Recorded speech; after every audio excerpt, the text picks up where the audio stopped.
Greetings, everyone, and welcome to GameFace, episode 372 on Sifted Games at sifted.net. I'm Shane Satterfield, the founder of Sifted, and alongside me today to discuss some awesome video game stuff is Matt Kyle. What's up, Matt? He found Sifted. He's not the founder of Sifted. He just found it. I found it. It was just laying there in the gutter, and I just scooped it up. And you're like, hey. Yeah, what up, brah? Clean this up, throw this in a pot. You got a stew going. Exactly. Hey, everybody. How are you guys all doing? We've had a little bit of an emergency here today. Before we were filming, or before we got ready to film, we had an accident. And the monitor that used to be sitting here fell forward onto this mouse right here, and it shattered the monitor. It's insane. Did that happen like just now when you were moving the thing? Yeah. Okay. Just this morning when I'm setting up. So that didn't happen during the week? No, Okay. no. It knocked over, and it landed on the mouse, and the mouse shattered the monitor. So here's the thing.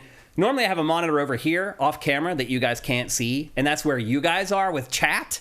And Matt can see you guys, and I can see you guys. We had to take that monitor from you guys and put it over here so we could actually run the show on the TriCaster. So, unfortunately, I hate to say it, but we're not going to be able to bring you guys into the show today. Also, we did have Name That Game plan for today. We obviously can't do that because we can't bring chat into the show.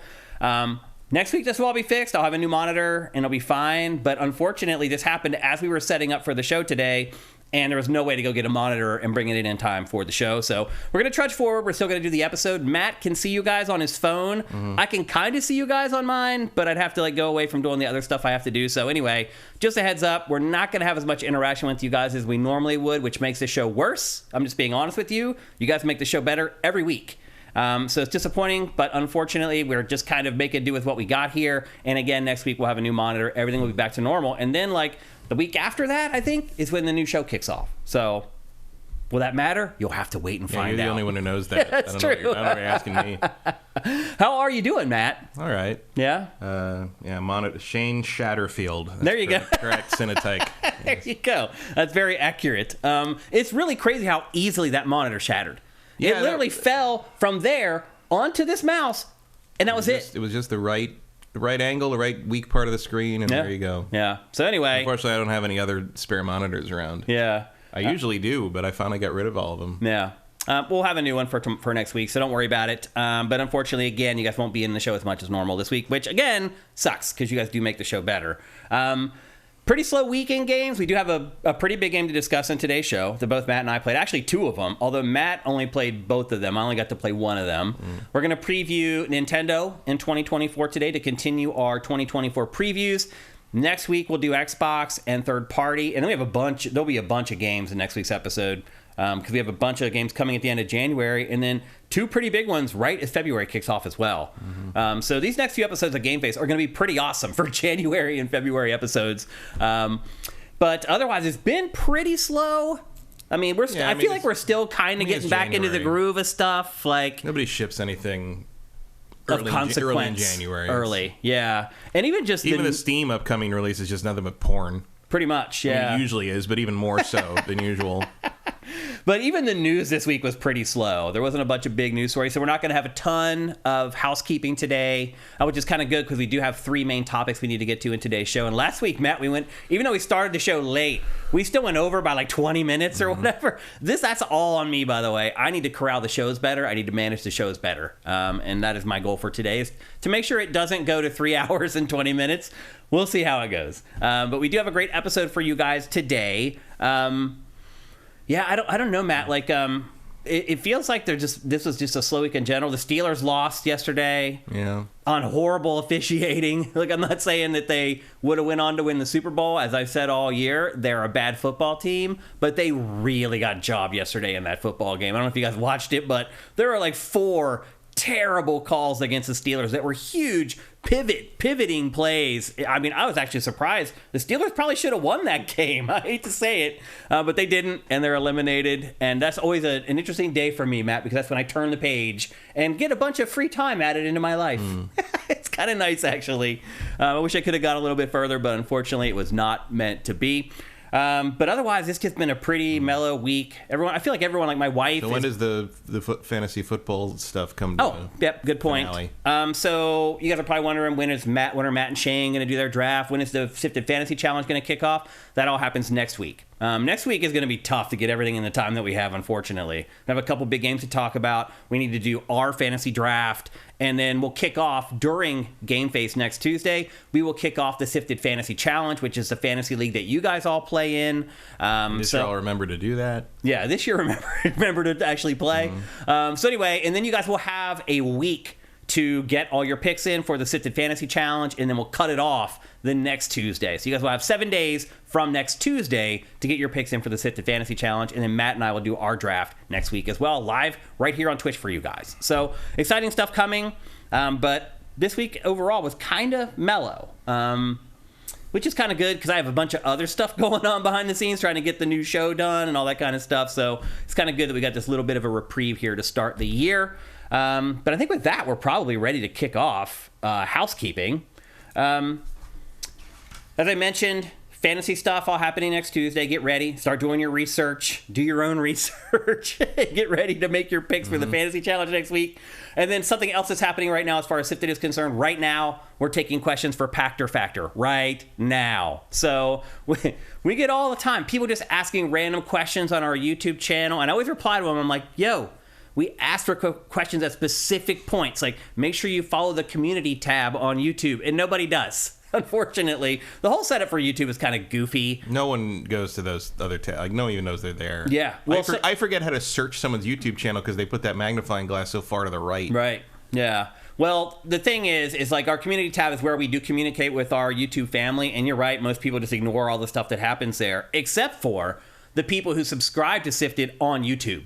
For the weirdest reason, that's where they have to go to get their content. So if you're a subscriber to us on YouTube, and we have a good many people who are subscribing to get our content early just on YouTube, if you do that, like, you have to go to the community tab. That's where all the early content is found on YouTube. It's the dumbest system ever.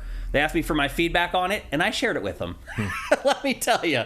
So anyway. You see now they've started doing this thing where if you're using an ad blocker on YouTube, YouTube will artificially tax your CPU. No, I didn't see that. To slow your computer down. No. And it's starting to happen to people who don't use ad blockers on YouTube but are using them in other tabs. Oh my gosh. Well, I know there's a reckoning coming. There's a whole war going on right now between ad blocker and YouTube. For a couple days there, like the first, because look, I'll be honest with you, I have to use YouTube for work all day long. If I watched ads on YouTube, my productivity would be cut down by like 50%.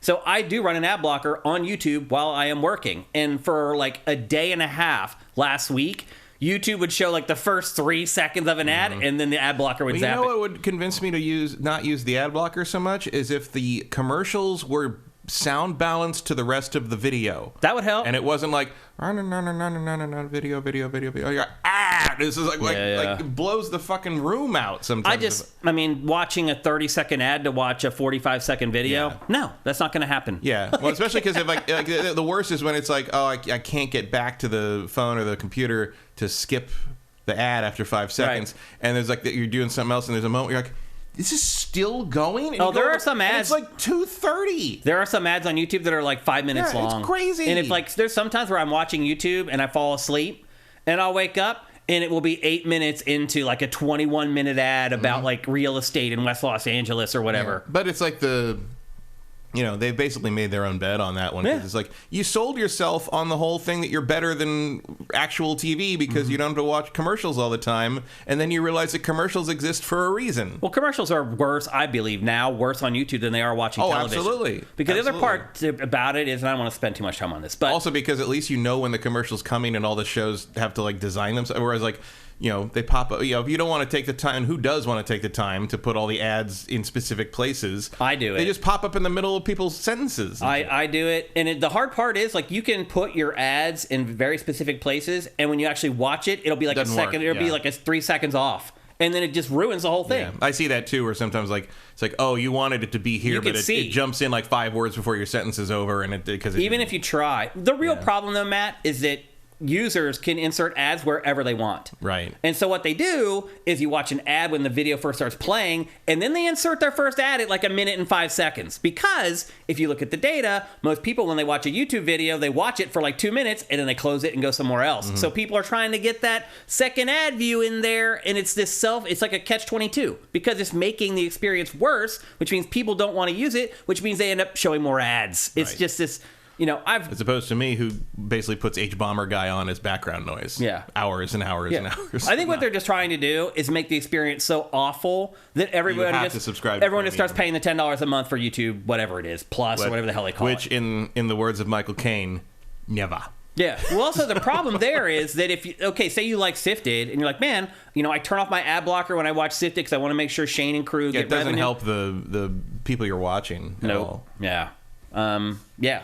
It's I don't think there's any answer to it, honestly. I don't think they're ever going to find a solution for it. The thing that cracks me up are the other people is like, well, you're just like you can't just better to even pirate it because then you're not using Google's bandwidth, for no ads. I'm like, are you defending Google? Who cares? Google, by the way, in West LA, bought this shopping mall, legendary shopping mall that had been there for decades and had a great movie theater there that was like a mile away from where I live. Google bought it. Fox Hills one? No, the one right on Pico, right over here in West LA. Oh, that Westfield place? Yeah, right across the street from Apple Pan or whatever. Yeah. Google bought it, a huge shopping mall, 3-floor shopping mall, gutted it, built this crazy headquarters, got about 80% done with it, and realized that nobody goes to work anymore. Yeah. And they've just left it there. They've literally just spent they created a new husk. $1 billion that they just were like, whatever, we'll just write it off. And you're worried about watching an ad on YouTube. Yeah. The other problem, too, is that if people subscribe, it's hard for us to get money, to get paid, because you have to physically go and say, oh, I like SIFTD, I like GameFace, I like Pactor Factor, I want to make sure that they're getting revenue. You have to do that. You have to physically go and do it. It doesn't just automatically say, oh, you're watching SIFTD, so we're going to send some money to them. That's not how it works. You have to go and basically say, yes, I want to make sure some of my subscription money goes to SIFTD. Who's going to do that? I wouldn't blame you guys if you didn't do that. So, yeah, YouTube, it's I've talked about YouTube since I launched SIFTD. It's one of the big reasons game trailers went away. They stole all of our content, and we're serving it without ads, and people went there to watch it instead of watching it. Anyway, I'm not a fan of YouTube. If you have 4 hours for H-Bomber Guy's plagiarism video, it's eye-opening. Yeah. Yeah. It still blows my mind to this day that YouTube won the lawsuit against Viacom. It is remarkable. It is insane that they won that lawsuit. They literally stole... You understand why the AI people are bold enough to be like, hey, it would be really great if copyright didn't apply to us because otherwise these things don't work. Yeah. And it's like, oh, because it worked. They got that basically the same thing before with YouTube, so why not try it again? YouTube built its business with everyone else's content and never paid anyone a penny. Mm-hmm. It's insane that they won that lawsuit. And they still do that with all the even the big YouTubers are like, yeah, it's still a ripoff. Like you go in and you find content all over the place where people are serving ads, and it's not the person who everyone's created like, how the come Mr. Beast does all these these tie-in and promotional things? Because that's where his money comes from, not YouTube. Yeah, that's why we have so many sponsorships. Like, is he making more money from YouTube than probably everyone else on YouTube? Yeah. Is he making the money you think Mr. Beast has from that? No. Because his outlay for every video is at least $500,000. Yeah, he's making that from sponsorships. Yeah, absolutely. Well, outside of YouTube, too. Absolutely. There's a reason he has his own chocolate bar. Yeah, exactly. And he probably has, energy bars and, supplements and all the other stuff that the internet people sell. I mean, get that bag. Yeah, sure. Yeah. You got to get paid. Strike it when it's hot, because he's not going to be hot forever. That's true. This is his window. Well, the funny part is he's actually busted his ass for so long. Yeah. He was one of the first YouTubers. And I mean, I remember that was the funny thing when I saw some of my friends' kids watching him. I'm like, is that the same guy? It is. I was like, because I remember him from way back. Yeah. I mean, he paid his dues. I love Mr. Beast, honestly. Whether you like his videos or not, he's doing good for people, and he paid his dues. So yeah, there's two ways to see. I understand that people are just like, well, he's just really rich and he's doing it only for this number of people and he's not solving anything. Yeah, but he is drawing attention to the problem. He restored hearing in hundreds of people. Yeah. But who else could say they did that? But also the hope there, I think, is that he used there's publicity and raising the awareness that this is a thing that can happen, and then maybe other people step in and try to make it more sustainable or more widespread, or make it give it more that's the purpose of Matt Damon being so vocal about clean drinking water. Right. Is Matt Damon saying that is not going to solve anything. Matt Damon doing a photo op, like working with some of these people, like in some country, is not going to solve that country's water problem. But it raises the visibility. You get extra donations. You get people that are fans to like care about people that. Pay attention. That's how that works. Yeah. Mr. Beast, in my opinion, is good people. So I got nothing but love for that guy.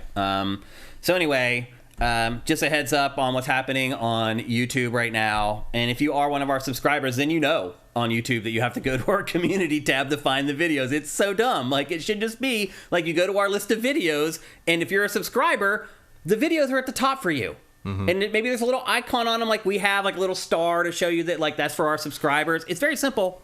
I don't know why YouTube will do it. Again, they asked me for my feedback, and I gave it to them, let me tell you. So anyway... Pactor questions. Yeah, don't forget. We're taking questions for Pack. It's funny how we go on tangents.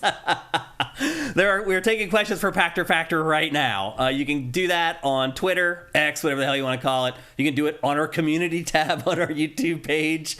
I mean, you can do it on SIFTD.net. You can do it on our Patreon page as well. Get those questions in. We shoot on Friday, so you guys got a little bit of time. So if you want to think about them, you have a couple days here to sort it out before we have to go and shoot with the Pac-Man.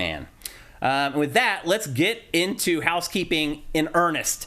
First thing we're going to talk about, and it's the timing of this is very odd, Matt, because I just showed off a brand new DualSense Edge controller last week that Justin Horman very graciously sent to me for a holiday gift. And then literally the next day, I'm curating, and this story comes across the wires. And as it turns out, PlayStation is working on an updated version of the DualSense controller called the DualSense V2. Now, everybody in London got a little nervous about that one. Yeah, exactly. I mean, my guess is that it'll eventually just replace the pack-in with... Probably. Like similar to the slim PS5. Yeah. So if you're wondering if this is legit, we try to vet stuff before we run it on GameFace, as you know. This was a listing on Best Buy Canada's website. So... that's a pretty damn good sign that this is real. Yeah. And they took it down, actually. So here's the other thing. They took it down after the story broke, and then PlayStation never issued anything saying that that's not true. So to see that in the next state of play, basically. Pretty much. That'd be my guess. Yeah. So it's called the DualSense V2 controller. They're saying, at least the listing, was selling for the same price as the existing DualSense, except it has double the battery life, 12 hours of the DualSense, which if you remember last week... Yeah, that sounds more like 4 hours to me. Right. Right. By my DualSense. Right, exactly. If you remember last week, I talked about the DualSense Edge. My big complaint with it was its battery life. Yeah, I mean, yesterday I played the Granblue Fantasy demo. Relink, yeah. And I didn't have my...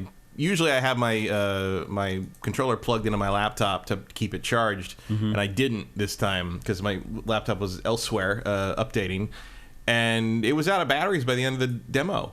It was down to 1 bar and flashing, and like that was like 2 hours. My DualSense Edge, I've actually started paying more attention to it. It does feel like it gets like 3 hours before it's like I'm starting to get the alerts.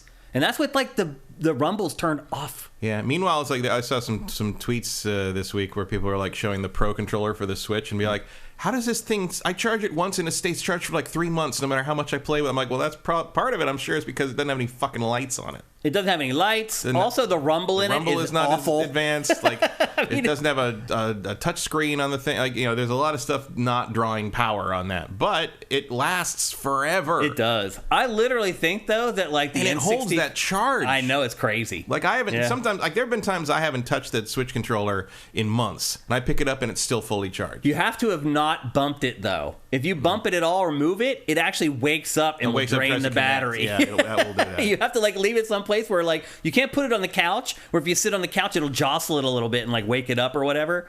So anyway, already they're coming out with a new controller. The battery life of the DualSense, I think they needed to that is the thing that needs improvement. Yeah. Another thing that was in the listing is that it comes with a charging dock. My big question about this is, how is it the same price?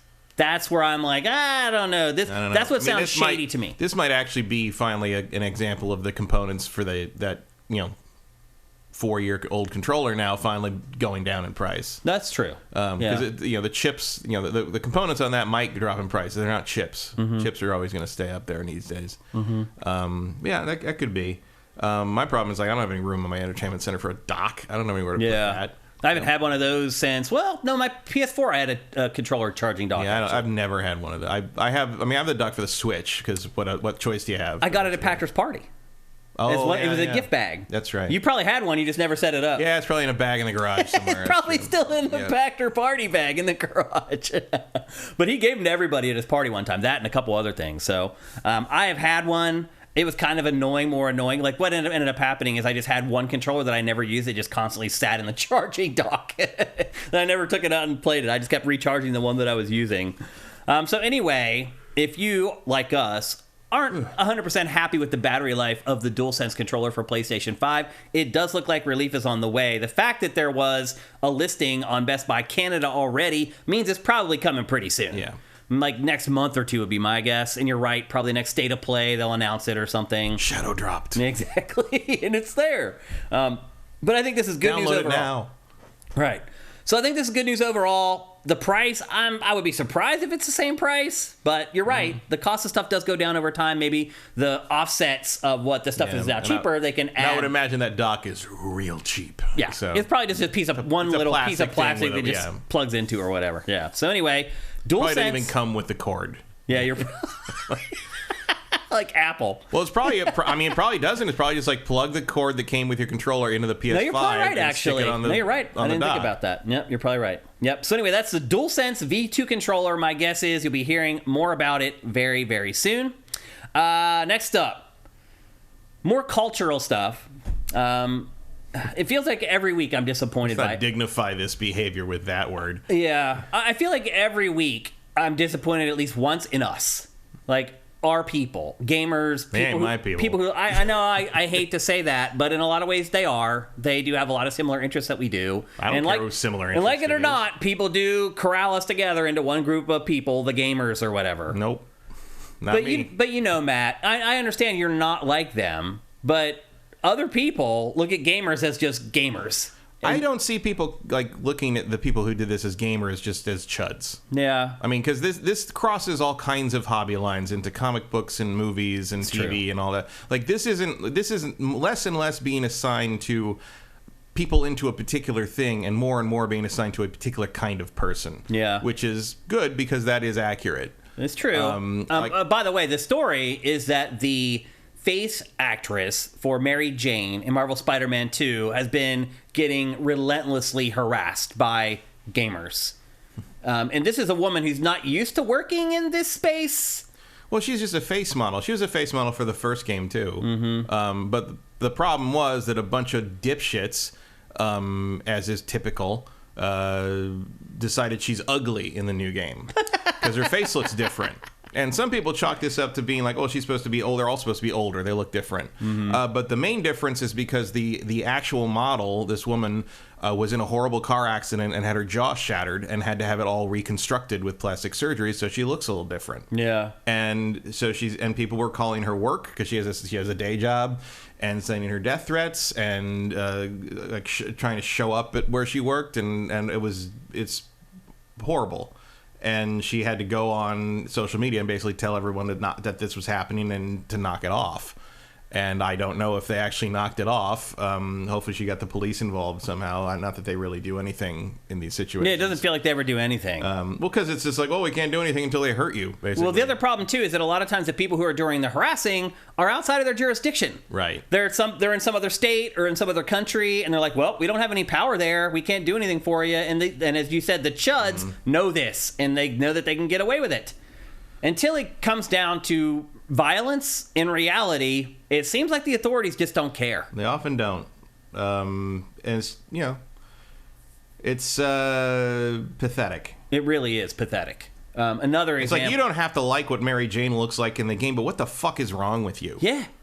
Like, it's just astounding how I don't have the words for it. Like, and some of it's just like the pure entitlement, the belief that by being enough of an online asshole, you can change the thing that you don't like into the thing you like. It's like one of the worst things that I think that ever happened in terms of this behavior is them changing the Sonic the Hedgehog CG model in the movie. I agree. Because all of a sudden, all these dumbasses, that and the Zack Snyder Justice League cut are the two things that are like, all of these idiots believe that they can if they just scream and hit hard enough, that these corporations will change this thing to what they want it to be. Yeah. And more often than not, that is not true. Yeah. And in the case of, I mean, now to be fair, I will say the new Sonic looked better than the old one. Oh, it did, absolutely. And I will say, they have never admitted it, but I will put money on the fact that CG model was ready to go. Yeah. Like there was an internal debate over which Sonic that had to be. For sure. Had to be. Because they came up with the new one so quickly. And the Snyder Cut was just, Warner Brothers desperately wanted something to draw eyes to HBO Max at the time. Yeah. And now we've got numbers that say that basically 2.2 million people watched that. They spent $100 million on that 2.2 million people. You know how many people watched Mandalorian Season 3? 22 million. Yeah. So it was not worth it at all. Yeah. And there's no reason to fuck with this woman and act like it's somehow her fault that she looks the way she looks. Just because you think it doesn't look good. It's insane. It's literally insane. I feel like social media has given fans agency where they feel like they are in control of their favorite I think the art. delusion of agency. Right.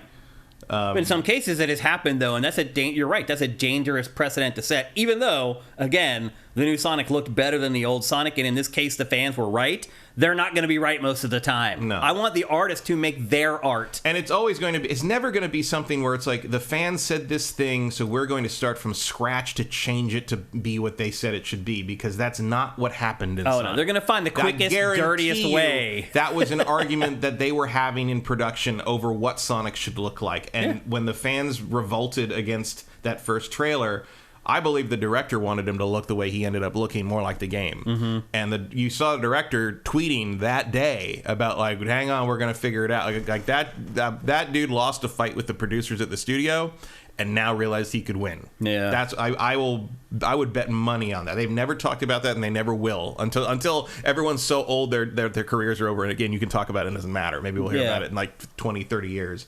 But like, I believe that that's what happened there. Well, the other angle of it, too, is and they've got 3 movies out of it now, so it was the right decision, but don't ever believe that happened from whole cloth because people complained about it on Twitter.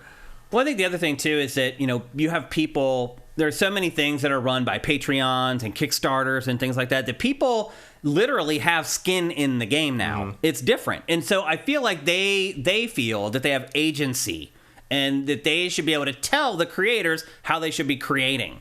I think... And that's always existed to some degree. I mean, if you look at the old Marvel letters pages back when we were kids, there's people writing in shit like that at the time. You'd see that with old game magazines. Look at the late 80s game magazines, and you're going to see tons of... I could drag up scans of it at some point. It might be fun to do that at some point. Like, people about the NES. The NES had been out for like a year. Like, late 80s, very late 80s.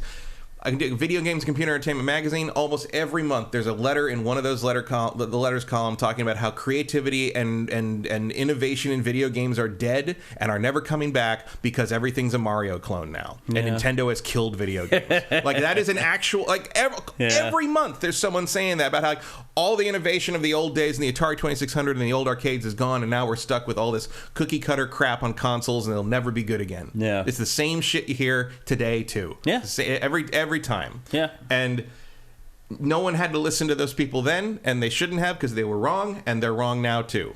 Yeah, I want the artist to make the art. And unfortunately, honestly, screaming into the wind does not take the form of pointless letters to the editor column that nobody reads anyway. And now it's like, someone with 1 million followers on. Well, it's because of social media. Social media has changed everything. I mean, and the fact that the outrage farming is effective. It is. Like, these people get 1 million, 2-3 million views on their stupid Mary Jane's Ugly Now video. Yeah. And that's all they do. Yeah. That's all they do. That's your existence. And I'm sure some of those people probably didn't start out as horrible dipshit assholes, but they've become that because of money. Because they've realized that's how they can make money. Because they immerse themselves in this every day. You can't avoid being affected by because you're also watching everybody else's outrage videos, and you can't help but be influenced. And all these people are giving you positive feedback for doing that because they feel they feel left behind or shorted by what the industry has become. I'm just like, man, I've been here since longer than you dipshits have been alive. Yeah.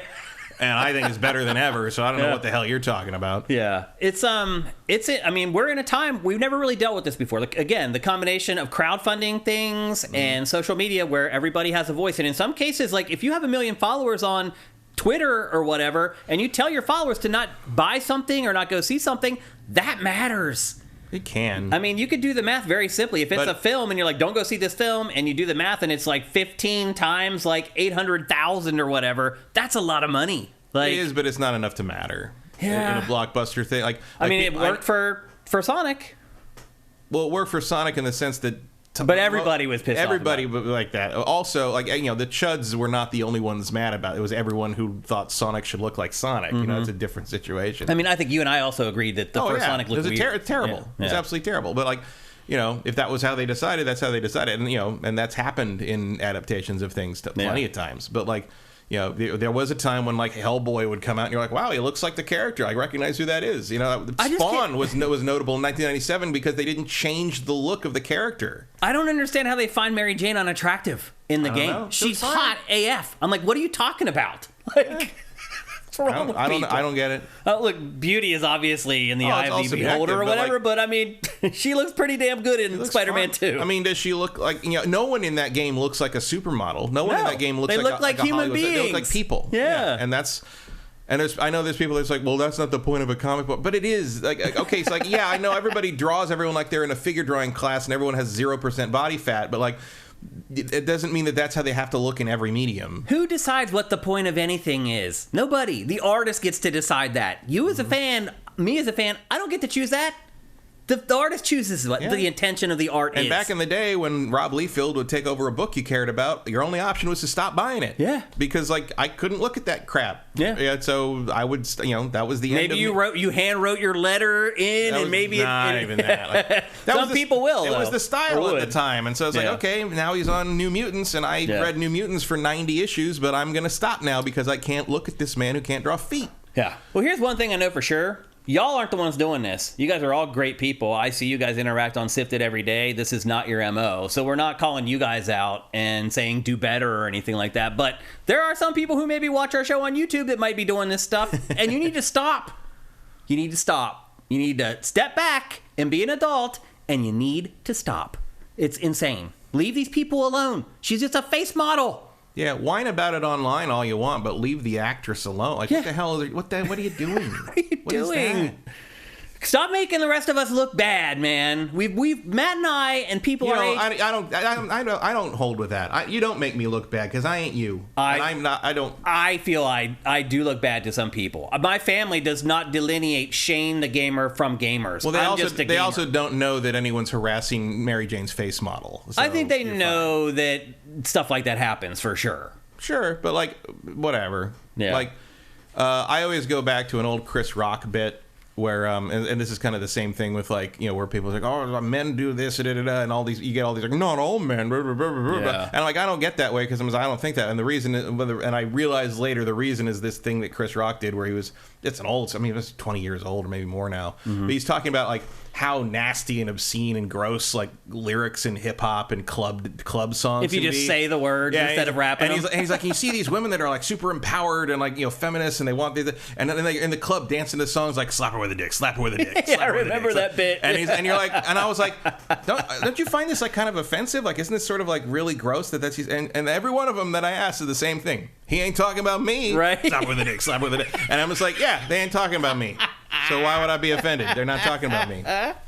I do know that people in my family, when they hear gamer, the first thing they think of is me. Yeah, well, they don't think of that with me because I've never called myself that. I don't either. In fact, I would not use the word gamer for probably the first 18 years of my career. I refused to use the word gamer. I would always use player or players. Well, and it drove the marketing department at MTV bonkers. Oh, I'm sure. They're like, no, we need to use gamers. Don't use gamers. It's a derogatory term. Yeah, by that point, it was that point, yeah. Yeah. And then or you could go back to the old early computer entertainment VG and CE days where they really, really tried to make computerist catch on. I kind of like that. Arnie Katz really wanted computerist to be the term. It does cast a wider net. Yeah. I would consider myself a computerist. His rationale was that that's what we call people who play other things, like a pianist or a guitarist or like, and so we're computerists because we play. I'm like, bro, I appreciate what you're doing. I see what you're trying to do here, but yeah. So anyway, be better, people. One thing I was going to say, Matt, before you kind of jumped in and explained something, was that, like, I feel like we fought for this. Like, you and people our age, I feel like we fought through, like, the negative stereotypes of gamers, the antisocial, the weirdo, I feel like, you know, we've come so far that to me it's frustrating to see there are still some people among us that are trying to drag us back to those stereotypes. But again, I think you're a little too in the bubble on this. I don't. Everyone plays video games, and like the word gamer doesn't mean anything anymore unless you are using it to mean your identity as a person. Well, I think it's derogatory. And anyone who does that is probably more likely to be in the group that's harassing Mary Jane. Well, I think when people say gamer, they don't mean, you know, like our casual friends who play 2 video games a year. Right. I think they think of people who like spend 8 hours a day playing video games. But I don't even think that, because that's me to some degree. But like what I think of when someone says gamer, I think, oh, your entire personality is this hobby. Yeah. And that's not me, and that's not you. I think that's what most people think. It's not anybody. That's what people who are in that space think. Mm-hmm. I think most people don't really even care anymore. Like the fact that this kind of behavior is happening, like the red pill stuff, the all that shit, like that is very extremely online things. Most people don't know that's even happening. No, you're right. Yeah.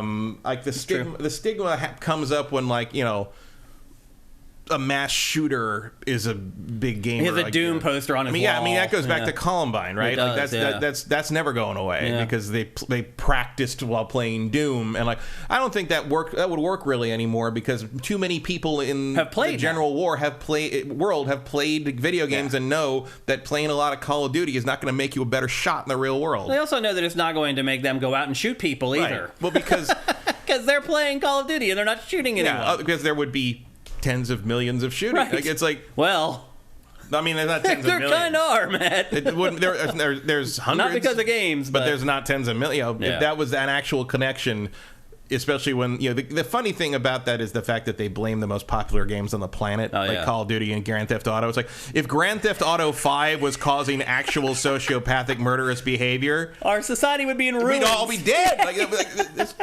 You're right. They do always pick the most popular. They should pick this like weird, obscure, like Slender Man game, or blame like that hatred game or something. Like, only like the chuds play that. Let's say that. Like, that would be a more. But they're not. They're not smart enough. But also the media that gets mad about that shit are not after those people because that's their audience. Right. Oh, touche. So, there you go. So anyway, let's all be better. Let's just make that pledge. And if you see stuff like this going on out there, call it out. Next. I don't know how excited you are for this, Matt. I don't know how excited I am for this either, but Halo Season 2 on Paramount Plus is about to launch.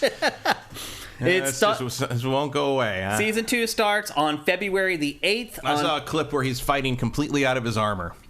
Oh, really? Like, he's not wearing any armor. Wow. Just a guy in fatigues. And then the actor who plays Master Chief went on and said, like, the people complaining about him not wearing the helmet are stupid because you can't emote in a helmet, which led to people posting endless clips of actors emoting in helmets from The Mandalorian, from Power Rangers, from various tokusatsu things in Japan, from anyone in a mask, from Jason, from Friday the 13th. I mean, go on and on. All the time. From an interview with Katie Sackhoff, who said she prefers acting in the mask as Bo-Katan because she gets to focus on her body language. Yeah. Like, if you wanted to do or just clips of Master Chief from the Halo games where he does in fact evoke emotional responses and behaviors because the people animating him know how to do that. Yeah. And like, I don't know, man. The real problem is you have to be skilled.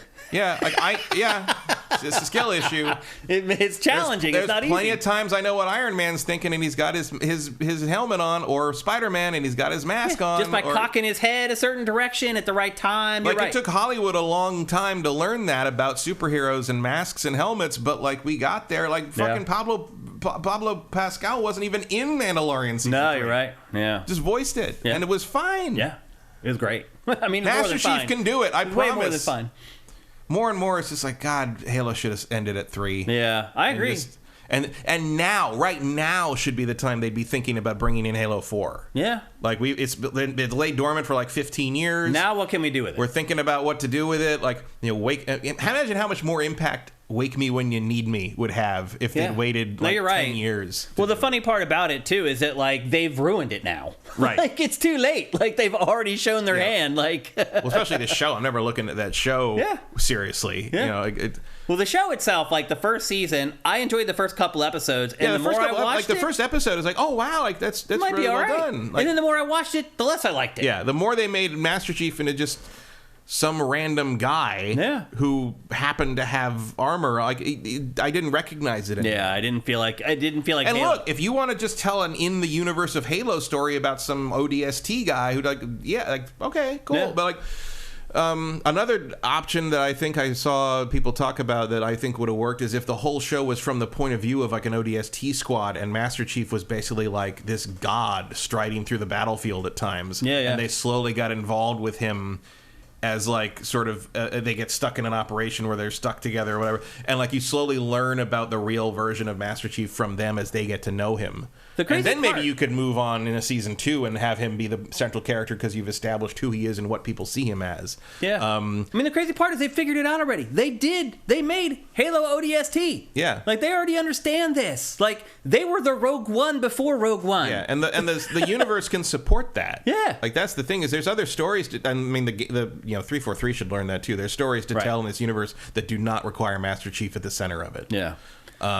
But this TV show, though, is either shit or get off the pot with the Cortana thing. Like, either do something with her or don't. They can't let her go 3 away. games. She's too popular. Yeah. People love her too much.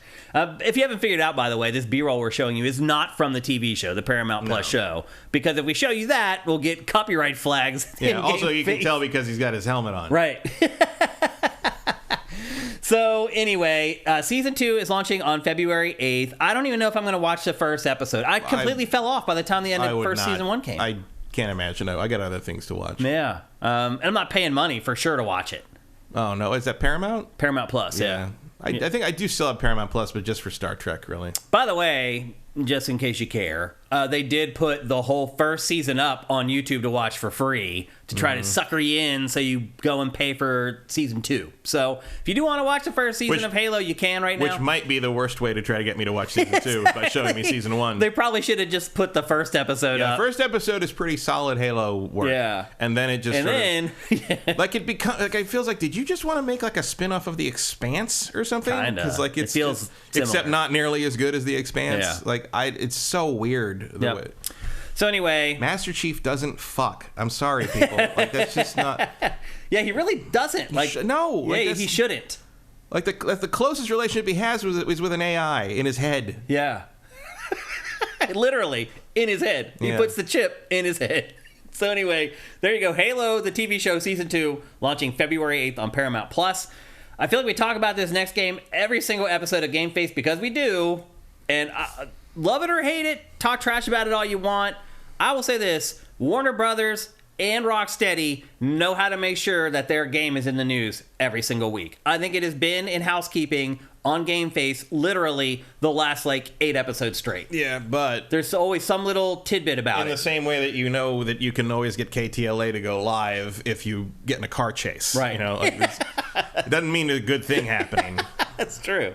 That's absolutely true. And in fact, the news from this week also was not good. So Rocksteady, as you guys know, did the Batman Arkham games that are just basically everybody loves. And now we're getting the Suicide Squad, cooperative third-person shooter thing that they have been fighting with the game as a service tag all along, saying it was never a game as a service. It's not a game as a service. It's just a cooperative shooter. And then you look at the loot people were posting up, and it's like, guys... Well, who in the world do you think you're fooling? Yeah. Like, clearly they stripped the game as a service stuff out of it. Yeah. That's exactly what happened. Yeah, it's like, come on. So last year it was supposed to come out. Like, they had given us a solid release date. There was nothing hinting that it was not going to come out. And then out of nowhere, they're like, oh, we're delaying it a year. And people are like, wait a minute. Like, what would you have to delay a game for a year for? Mm-hmm. And as it turns out, the reason they delayed it a year was because they were stripping out the gear scores from the game, which is literally the epitome of games as a service. Yeah, like that's the grind. That is games as a service. Gear scores is the most obvious thing you can have in your game to designate it as a game as a service. Like that's the grind. That's what it is. Raising the gear score. Yes, that's what it is. And so they spent the last year going back, stripping out all that stuff, so that when it finally releases, people like us won't say it's a game as a service. Well, the problem is the thing they should have done is strip out the gear. Exactly. Because I don't know if you've seen some of these things that people were posting of like, you know, the different high-level gear things. I haven't seen it, no. My favorite one, it was an axe, but it is Poison Ivy's axe. It is Poison Ivy's famous, iconic, ice magic infused battle axe that freezes enemies. Just what you expect and from then Poison does Ivy. melee damage. And it's like, what? But also, there's something else that somebody else figured out on Twitter. Unfortunately, I don't remember what their name was, but they're like, just another note on the Poison Ivy axe. It does ice. It freezes enemies and does melee damage because it's an axe, right? Yeah. In Suicide Squad, apparently, according to this person, ice, while it does freeze enemies, makes them less susceptible to melee damage. So the special effect of the weapon makes it do less damage. People who watch this show regularly know that I try to give the benefit of the doubt to developers and and give them the respect that I think they deserve. So I really try not to kind of go in this direction often. But like, Rocksteady, what the fuck were you doing for 9 years? I know, man. Who wants this? Well, here's the other thing. So what the hell is going on with this game? Here's another news tidbit that came out this week around Rocksteady. Is that, remember how there were those rumors all along that they were working on the Superman game? Everyone thought that they were making Superman. So I understand that was not true. They never worked on it. Yeah. They've never worked on it. So this is reporting from Jason Schreier at Bloomberg, and we always like to give credit for good reporting. Jason Schreier reported this yesterday on Bloomberg, that they never even touched a Superman game. They were working on some other random multiplayer game based on just some unique IP that whole time. And then it was canceled and killed. Also, well, because Montreal was working on the Suicide Squad game, right? Because like the Suicide Squad tease at the end of Arkham Origins, which was by them. And that game has been canceled. Yeah. So once Rocksteady started working on its Suicide Squad game, WB Montreal continued working on its game. But eventually, my guess is a lot of the feedback that they got from this game, they're like, let's just kill that other one. Well, and I believe, my feeling is that Suicide Squad game probably became Gotham Knights. I think you may be right. Yeah, because it makes sense. Yeah, the framework. It does. I mean, absolutely. Yep. So anyway, Suicide Squad's coming out soon. It's like February 2nd or something? Beginning of the month. Yeah. Here in like a couple weeks, it's finally coming out. So chances are it probably won't be in housekeeping again. Next time we talk about it, we'll be talking about what... I mean, God knows what can happen between now and next week. Right. They could delay it for another year. Who knows?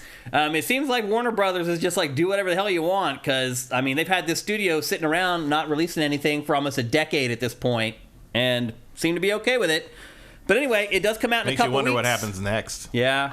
The other thing, too, is that like they put out those previews last week, and it was almost unanimously panned by the major publications. I've never seen previews like that. It's very rare. I can't remember the last time so many major outlets were like, this sucks. Yeah, like it's very rare. Especially for a big name game with a big license, with a big publisher. Like, and usually it's just like sort of that sort of bland, like, well, there's some issues, but there's still some time to polish it kind of thing. Or they could fix it. There could be a day one patch. Kind of, you almost never see... Just overt, like, this sucks. Negativity. I don't like playing this. Yeah. Which, like, you did, except I think only Game Informer was positive. They're more positive. Yeah. But still not especially positive. And that prompted Warner Brothers to just lift the embargo. And then all the people's like, yeah, I didn't like this game very much. It was just like, it didn't work. Like, what the heck? Like, there are people that I've seen that are like they like it. Snyder cult level devotee, like... This game rules, and there's a campaign to hate it and make it. No, just most people don't like it. Yeah. Like there's no No one's vindictive towards it. I wish it wasn't. Yeah. But like, I never thought this looked good, and nothing they ever showed made it look any better to me. I mean, when they first showed the game, actually, graphically it looked good. Oh yeah, I mean, but now it's been so long. I mean that in terms of a game I want to play. Like visually, it looks amazing. At first, it really looked amazing, but now games have kind of caught up to it, and it doesn't. It's not a stunner anymore. I think it is still a stunner because it's still. I still think there's. I don't think it's a stunner art direction wise. Because I think it's kind of ugly in terms of art direction, but in terms of tech, like visual tech.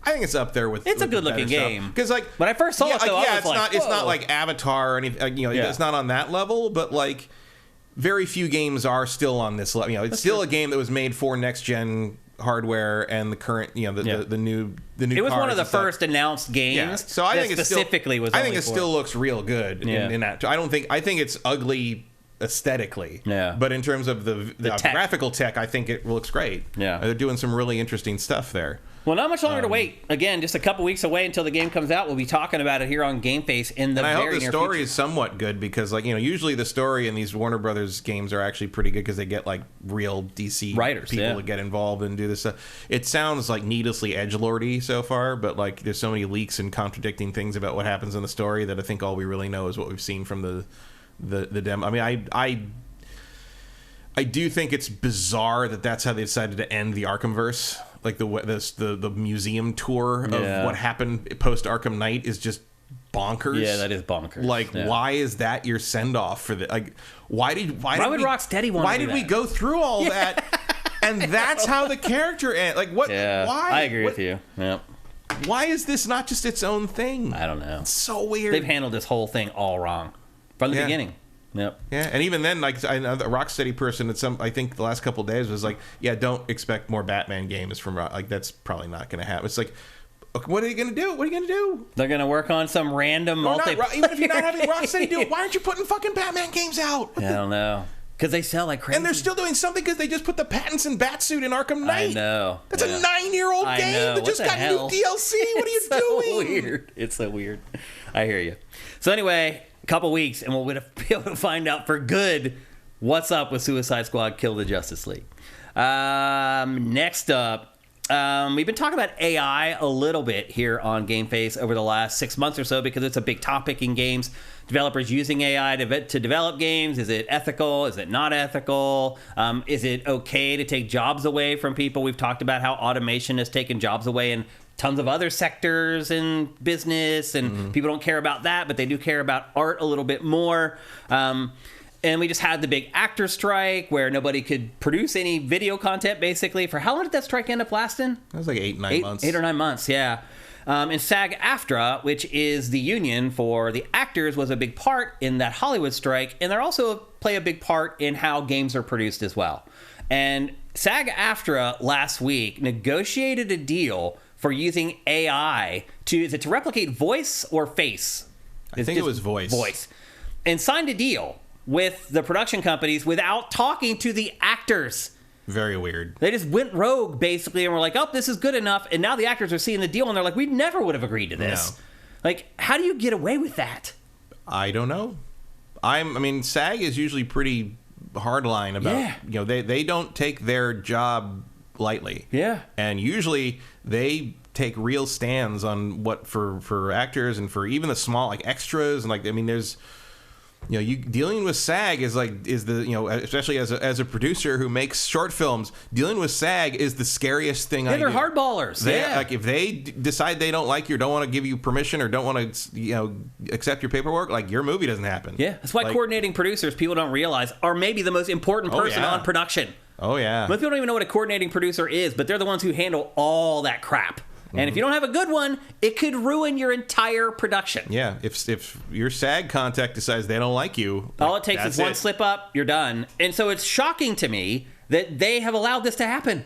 That they would just allow this deal that the actors are not behind. This will definitely be amended somehow. The actors are not, and some of the big actors are not happy. But they shouldn't be. I wouldn't be either. You could just use my voice and not give me the money that I feel like I'm worth. Yeah, it's crazy. A weird if you're only a voice actor. Well, theoretically, there's a whole thing where it's they'd have to do this or that we have a problem. It's why don't you just put that language in the agreement? Right. it's a little too case by case for something that people. And again, I don't know why you trust anybody who wants to use AI for creative means, because it's clearly stealing shit. AI cannot create something new, like by definition. If your AI can look at a bunch of existing art or existing movies or existing whatever and create something wholly new, you've created actual artificial intelligence, right? And you A, need to quarantine that shit, and B, need to call the fucking FBI. You've revolutionized computers forever. Like that, in a dangerous. You've created sentient life. Yeah. Spoiler: none of these AI things do that. They are is. basically just magazine collages of other people's art. No matter no matter what that dude at Google tries to tell you. No. Whatever. What was that guy's name? He was like, "Oh yeah, we created sentient AI or whatever," and he ended up losing his job over it or whatever. Nonsense, absolute nonsense. And whatever that's if anyone ever does that, it ain't gonna be Midjourney. Yeah, that's for sure. And now they're doing the whole thing. I mean, you had the Midjourney CEO and one of the ChatGPT people being like, "Oh yeah, we can't actually make these things work if we have to obey copyright law." Yeah. Well, then I guess you can't make it work then, asshole. Yeah. Like what? So please let us. And you've still got people take your. And you've still got people online that are going on and on about how no, it's not stealing other artists, not doing it. It's like, well, then why are they so worried can't they about do it without law? it? Why are they worthless without it then? Also, anytime anyone tries to talk up ChatGPT stuff for like creative work, script writing, screenwriting, or any kind of art, quote unquote, I mean, really, it's an image pooper, is what it is. Yeah. It's not creating art. It's just like creating a collage. Yeah. Anytime someone talks that shit, look in their timeline. Look at the other stuff they posted in the last year or two.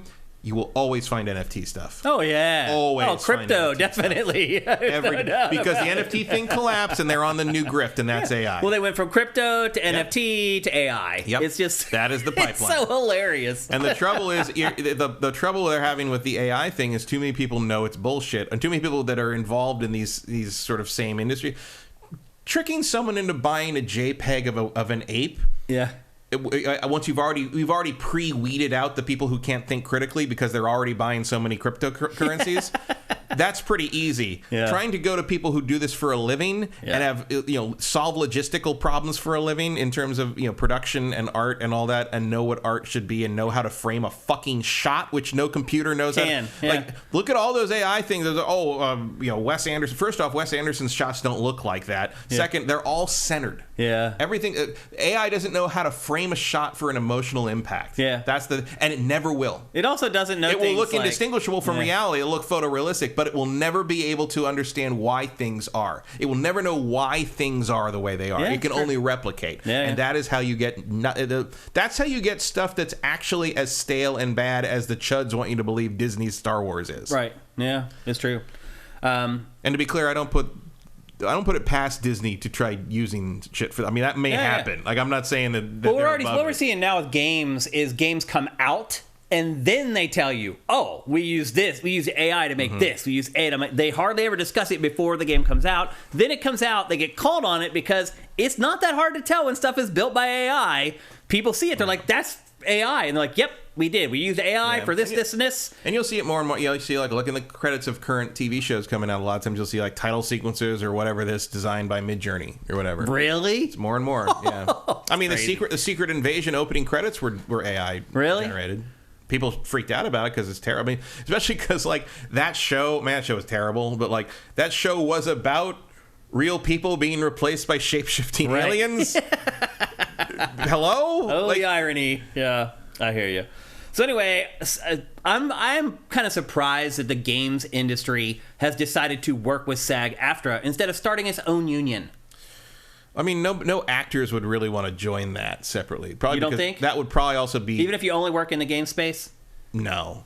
Because it feels like you would understand better. It would limit it too much. Because, like, if you did that, then you'd only be able to work with that union, and there's a good chance that SAG-AFTRA would be like, you're either in our union or not. Or you're with them. And, like, no one wants to limit themselves to that. Yeah. That's not a career. It just feels like SAG-AFTRA was just like, yep, we'll just take over games. Even though it doesn't make a whole lot of sense. Well, they're not talking about games for that.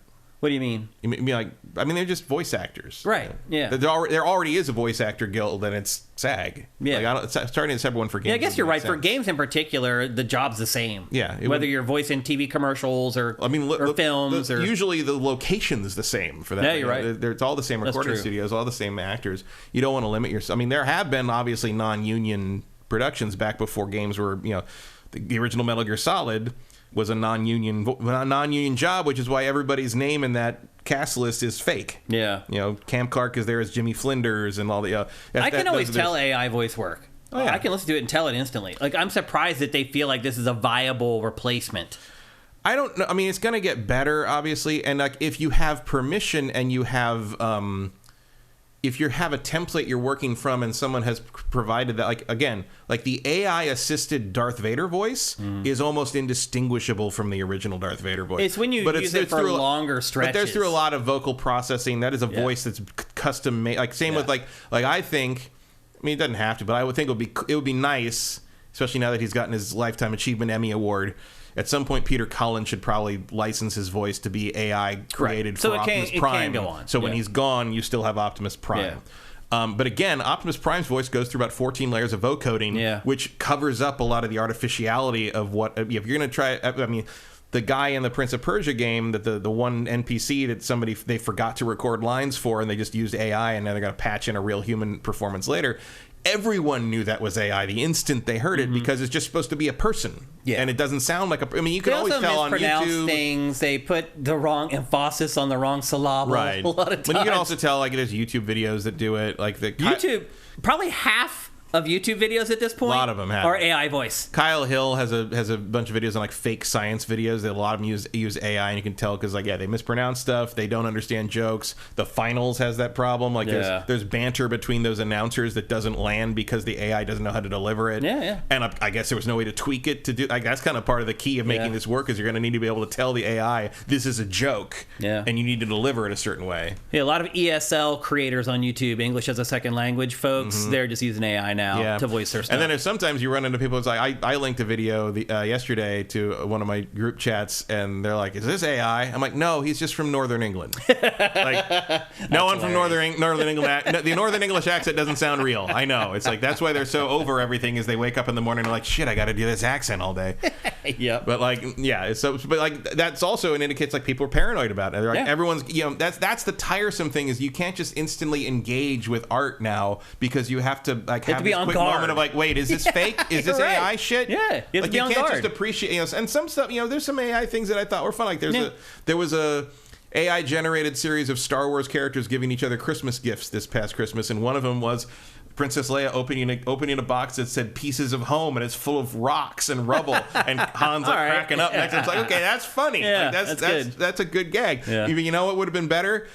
Drawing it. Right. Yeah. I mean, people are like, "Oh, I don't know how to draw," and like it's going to get way better in 2 years or 3 years. You won't even be able to tell the difference between this and drawing. Yeah, but you know what you could do in those 2 or 3 years? Learn how to fucking draw. Yeah. Yep. And not rely on a computer. Just saying. Yeah, that's true.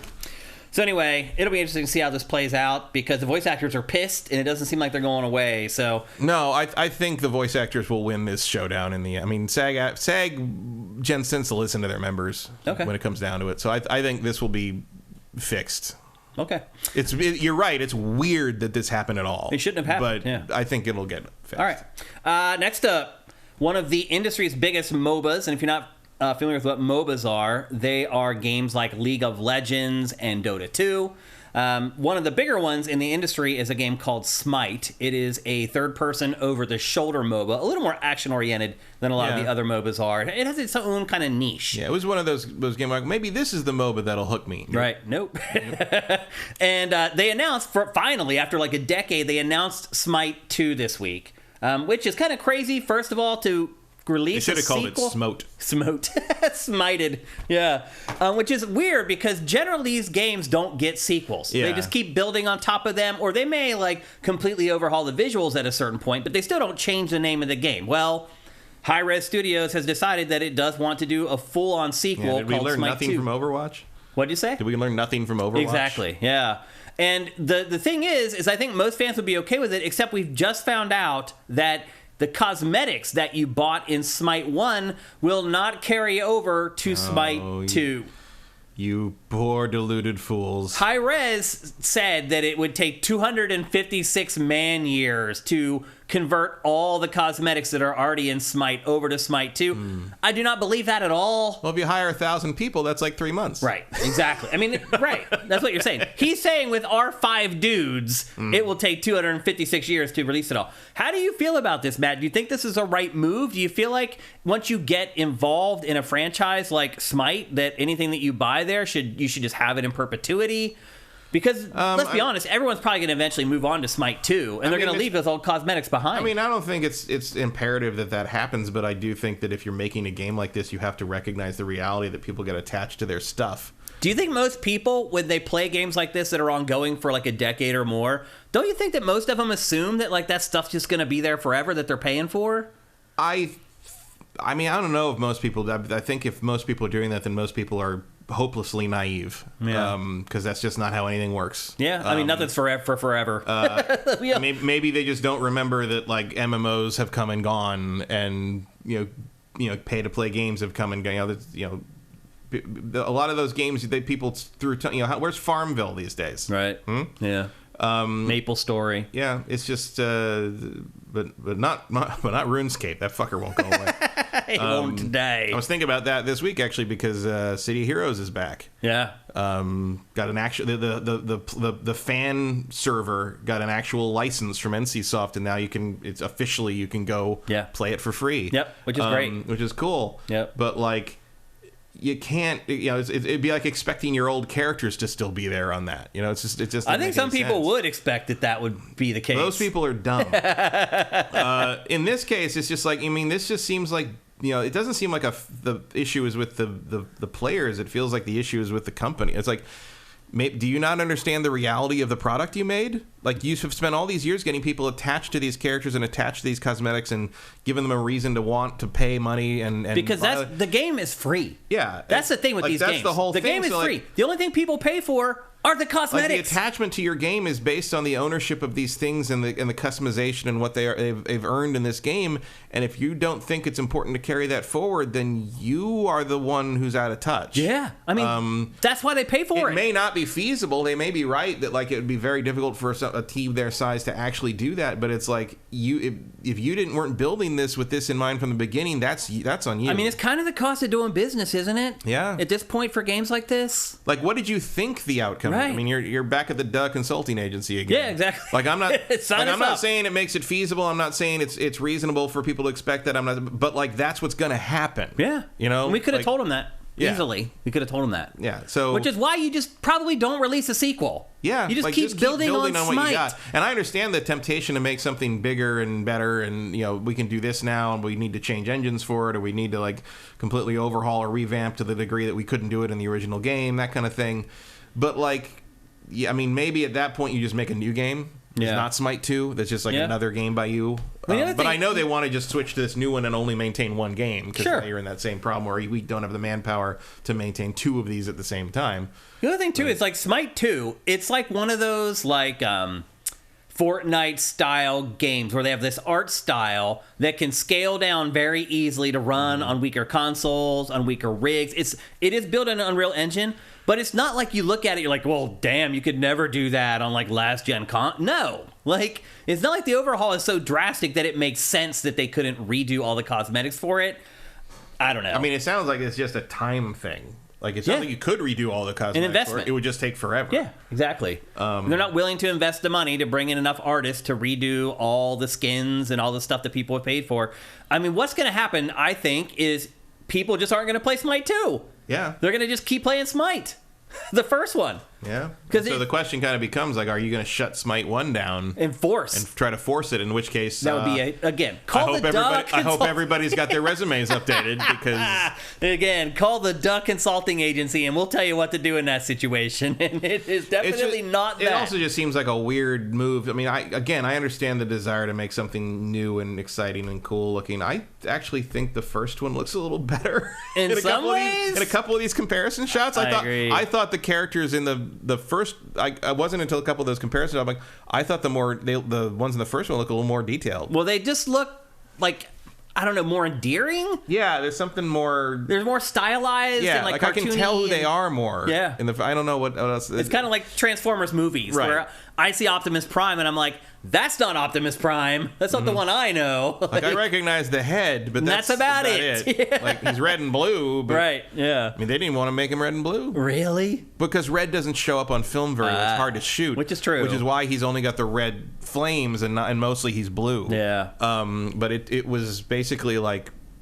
Hasbro that was just like, he's kind of got to have some red on him, so that's why he's got even a little bit on him. Interesting. But you'll notice in robot mode, all the red gets hidden except on like his feet and like right up on the flames. Yeah, interesting. But like it's also weird because it's like SMITE feels kind of like a little minor miracle. It's like you carved out your own space in this incredibly competitive zone of gaming, and like maybe you should just like be cool with that. Yeah, you know, like I mean, it's a money-making machine. Yeah, like the infinite growth thing like has trapped way bigger companies than SMITE's people. Like it feels like you're falling into this trap of like we have to keep making it bigger and bigger and bigger and bigger. Sometimes it's like, hey, why don't you just be cool making a few $1 million every year? Yeah.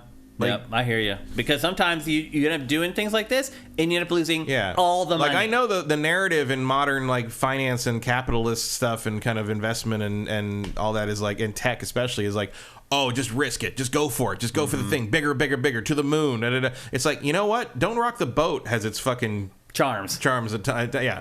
Especially in this, like, a hyper-competitive, like... established space like the MOBA world where like, you're just fucking keep your head down in third place. Yeah, like just you're not going to make a move doing what and you're topple Dota or League of Legends. No. That's not happening. And do you not see what Overwatch is doing? Right, like killing itself. I mean, this thing with Overwatch where they just made it so all the characters can heal themselves. And apparently the reason, so like they want it takes a whole class out of the game. It takes a whole section of people out of playing the game. So the people who play Overwatch have said the reason they did that is basically the changes and the behaviors and the way everything has been shifting.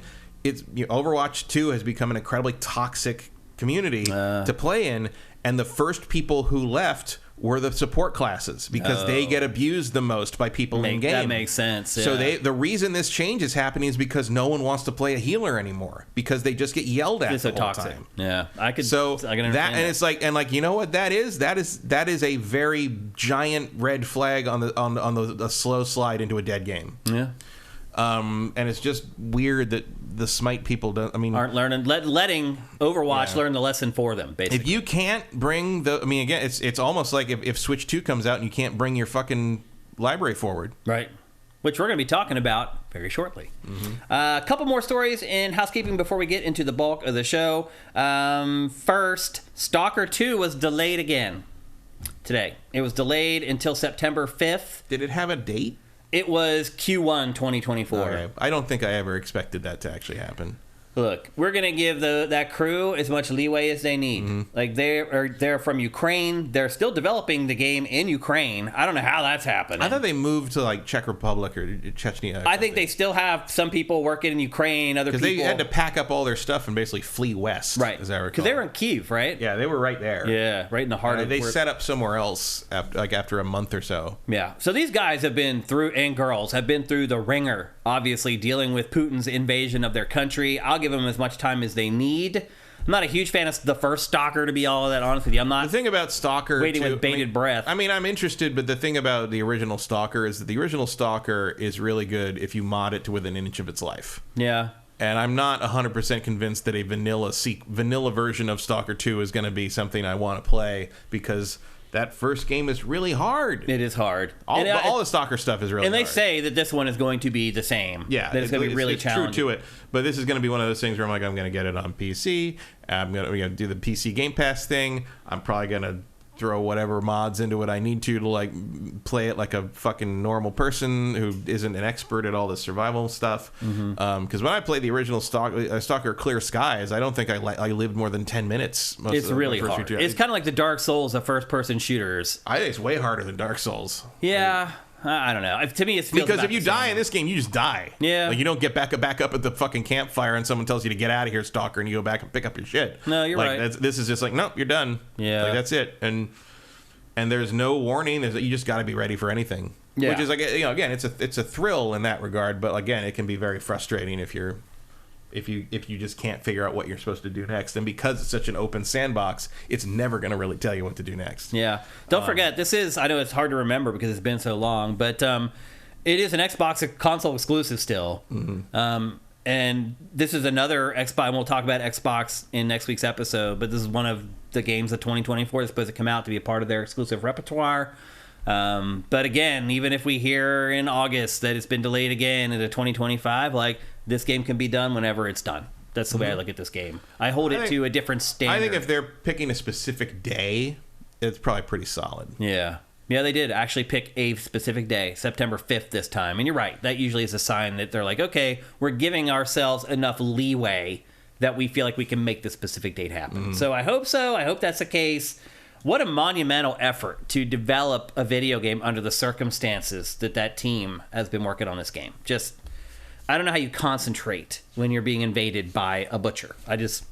Well, it's a big country. So it is. They're far enough away that I'm sure they can pretend. I mean, it does blow my mind sometimes that you see parts of Ukraine that are just kind of like going through life. Yeah. I mean, it's a big country. It really is. But it's just hard to believe. Like, it's like us living in California while some other, like, Canada has invaded Maine. Like, but you just go about your day working every day while other Americans are being attacked. Like, it's just insane. I mean, you got it. I mean, that was the home front back in the day. Yeah. Back in the World War II. Yeah. But this you never would have known, other than the fact that nobody had spare tires. You know? Yeah. Yep. So anyway, a reprieve for the Stalker 2 development team. Again, they can get that game done whenever they get it done. I'm totally cool with it. And then just finally, before we move on to the heart of episode 372, a reminder, and I talked about this last week, but I just want to remind you again, that on Thursday, there is the first Xbox Developer Direct of 2024. You'll be able to see Hellblade 2 in, I would assume, in full bloom. I think we'll probably see a big chunk of gameplay of that. We're going to see the first, like they said, there was like an 8-minute presentation for Indiana Jones. That's what leaked out. That's pretty awesome.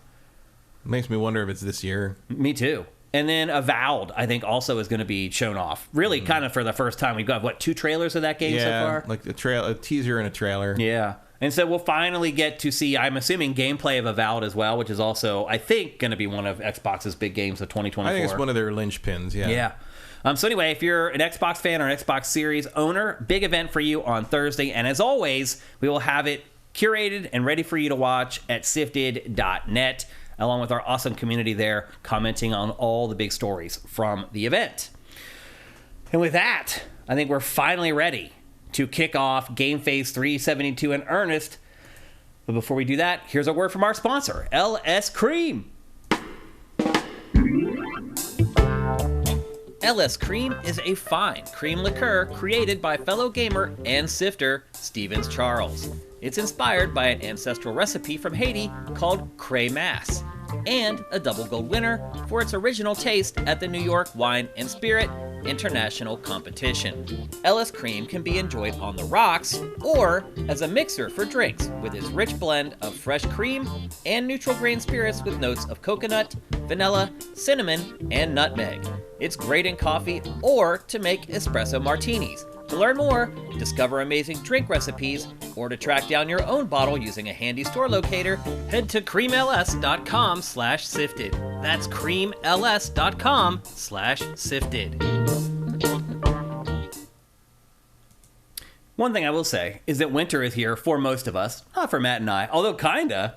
It's been cold here. It's been like 50 degrees at night here, which I know you guys are like, whatever, but that is cold for here. Yeah, I got down to the 40s, or low 40s a couple times. Over the holidays, I think it was, when I wasn't like here. Last week. Oh, really? It was very cold. I didn't realize it got that cold. So we're kind of going through winter here, but most of y'all are going through winter, where it's like balls cold and snowing. Frozen, and people are frozen in their house at this point. Right. And if you I saw a video of a guy trying to get his Tesla Cybertruck open because it was all iced over, and he finally breaks the ice, and the handle finally pops out, and he still can't open the door because it's all ice shut, and then the handle can't go back in because it froze back out, and it's breaking. And he just goes, "Oh no!" That's the end of the video. Because those are what, like $80,000 for the base model or something? Yeah. Well, and like fixing that, like it's this, you can't fix it. It's the dumbest wiring system ever. Because like he's like, oh, there's so many wires in a normal car. Why don't we just have everything be on like 3 Ethernet? Like, so if anything goes wrong on one line, the whole line doesn't work anymore. You have to replace the whole line, like, or like half your electrical system doesn't work anymore. That's crazy. Dumbest shit. Yep. Well, what I was getting at is if you're living some places that is it's cold right now, one thing I love about LS Cream is that it mixes great with cold drinks or warm drinks. And so if you're out shoveling your driveway or you're just out running around in horrible weather and you come home, you want to relax, you want to warm up, you can mix up awesome drinks with LS Cream that are warm and delicious. Hot cocoa. Put a dollop or two of the LS Cream in with your hot chocolate. Delicious. So lots of applications for that liqueur. It works in almost any situation. Yeah. Valentine's Day is coming up soon. Especially since y'all not going anywhere. Yeah. Not in that weather. That's true. If you can get LS Cream. Yeah, exactly. Well, if you live in Pennsylvania, you can't, unfortunately, unless you order it online. So go to creamls.com/sifted. You can find there where to buy it online. Yeah, make someone else drive in that weather. Exactly. Exactly. You can just have somebody deliver it right to your house. Or if you want, you can get links to where you can buy it online. It is an amazing liqueur. It's very versatile. It works in so many situations. I love LS Cream. You should too. All right. Let's get on with GameFace 372. We're going to kick things off with Prince of Persia, The Lost Crown. The first Prince of Persia, Matt, in almost a decade. Mm-hmm. I think the last one was The Forgotten Sands in 2010. Is that right? Sure. Which would make it 13 or 14 years. Almost 14 years, yeah. That's kind of surprising. Even with Ubisoft, which will leave IP to just sit there. There was sort of a thing where basically Assassin's Creed replaced Prince of Persia. Yeah. Because it was originally going to be some Prince of Persia stuff. And sort of like that was by 3 years into the Assassin's Creed thing, they realized that it's a little redundant. It was redundant, so let's just focus on Assassin's Creed. And I guess some things changed. No, so they brought it back. And to Matt's point, I feel like you're right. I feel like they needed to delineate it from Assassin's Creed in some way. Mm-hmm. And I feel like they maybe struggled to figure out how to do that. Yeah. And I think what they figured out was, you know what? Let's just take it back to the roots of Prince of Persia, making it a 2D game that plays in a side-scrolling fashion. Now, one thing I will say, Matt, is that people are calling this game 2.5D. But honestly, I kind of take exception with that. Like, the half D doesn't really come into play at all in this game. Yeah, it's in the sense that you can interact with stuff in the background a little bit. Like a little bit? And it just makes it awkward, though. But when I think 2.5D, I think of things like, I don't know, Klonoa, where you're walking and the path sort of moves in and out of the screen. Yeah, you actually move into the screen at times. Yeah, I mean, this game could do that, but it doesn't really. It doesn't. Yeah, there's like pots that you can hack and slash and get like gems from, but... Yeah, it's like if you think 2.5D is just like a 2D game that's done in polygons, then that's what it is. This is a game that you play in 2D, but it's built with polygons. It's a 2D Metroidvania. Yeah, it's a Metroidvania. It's a Metroid clone, so to speak. And I will say this, Matt, I do feel like in addition to side-scrolling platformers, I feel like the Metroidvania is another genre that I'm kind of starting to burn out on. Well, it's funny that, like, for years and years, there weren't any. Yeah. And then when the indie game trend started to hit, people started to mess with the idea. You had Axiom Verge and a couple things that were popping up. It's like, oh, they're doing their own thing. That's cool. And now it's like there's dozens every year. And now the trick is finding the ones that don't suck. Or the ones that try at least something new. And I would say this is one of both of those. Yeah. One, it doesn't suck. And two, it actually does manage to find a way to do something new. Yeah. There are things where you're like, okay, clearly I'm going to get an air dash at some point. Clearly I'm going to get a bow and arrow at some point. Like, you can see, where you're... But that's not necessarily bad Metroidvania design, because you do want to... I can't get to this thing. It's clear to me now what I need to be able to get to it. And I understand that's part of the trope of the genre. Yeah. But meanwhile, like, there's stuff you don't expect. Like, there's a real robust combat system in this game. Like, this is maybe the best combat in a Metroidvania ever. As far as the hacking and slashing, it's fighting game level complex once you get more moves. Yep. Like, early on, no. Yeah. But eventually, like, you can get through all these boss fights without being touched. If you're good enough. And like the counter stuff is real smart. The color coding is real smart. I came into this with that whole, because you had people talking, like, oh, first game of the year candidate. I'm like, All right, it's January, people. Can you fucking calm down? But you know what? I mean, it depends on how good or bad this year is. But like, I can see this being in the conversation. Maybe. Like that may be a bridge too far for me, but it's still good. I mean, I'll say this much: this is better than Sands of Time. And I would rather have had this than the remake of Sands of Time. And matter of fact, I bet one of the reasons this got done before Sands of Time is Sands of Time's remake. Probably they're trying to figure out a way to make it not feel like a bargain basement Assassin's Creed in modern standards. It's possible. The combat in this is vastly more interesting. Oh, for sure. Yeah. But you don't get, I mean, you do get the time manipulation stuff in this. Yeah, it's definitely from the same franchise. I don't feel like it's as stunning as it is in Sands of Time. No, but like Sands of Time isn't stunning anymore either. You're right. It is like, old in the tooth or long in the tooth at this point. This is Prince of Persia made with the effects and influence and legacy of Sands of Time taken into account. Yeah. Whereas remaking Sands of Time, I think, would be a much harder proposition to try to make it feel fresh. I agree. Yep. Because going back to replay Sands of Time without nostalgia goggles, I think is a tall order. It feels gimmicky. It's gimmicky and a little boring. Like, at the time, the combat was cool, like flipping over guys and freezing them and doing that. But now, like, every game has more interesting mechanics than that. The other thing too is that there's not enough of them. Like, it gets very repetitive pretty quickly. There's just not enough different attacks and animations in the game. But again, it's a game that's over like 15 years old at this point. Yeah, it's longer than that. Was that 2004? I guess you're right. It's 20 years old. Yeah, almost 20 years old. Holy crap. That's crazy. Innovative at the time, but not so much now. Yeah, but that's not its fault. Yeah, that's true. But like I like this feels like it moves the thing, but it goes back to the roots while still moving it forward. I'm very impressed by it. They've done a good job for sure. You play as a brand new hero named Sargon. He is a member of a warrior clan called the Immortals. And basically, the entire gist of the game is that you travel to the cursed city of Mount Oath. You're trying to rescue the kidnapped Prince Ghassan.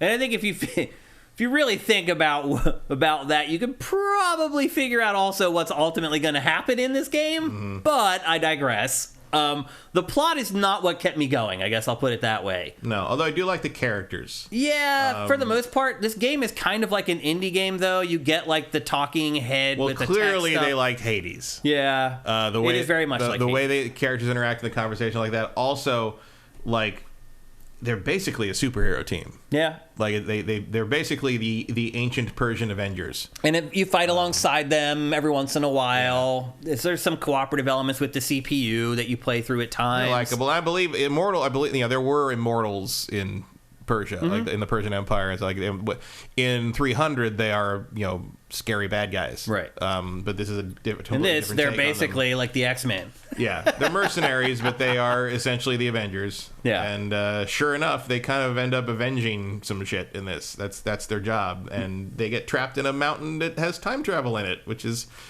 a hazard of the job, I guess.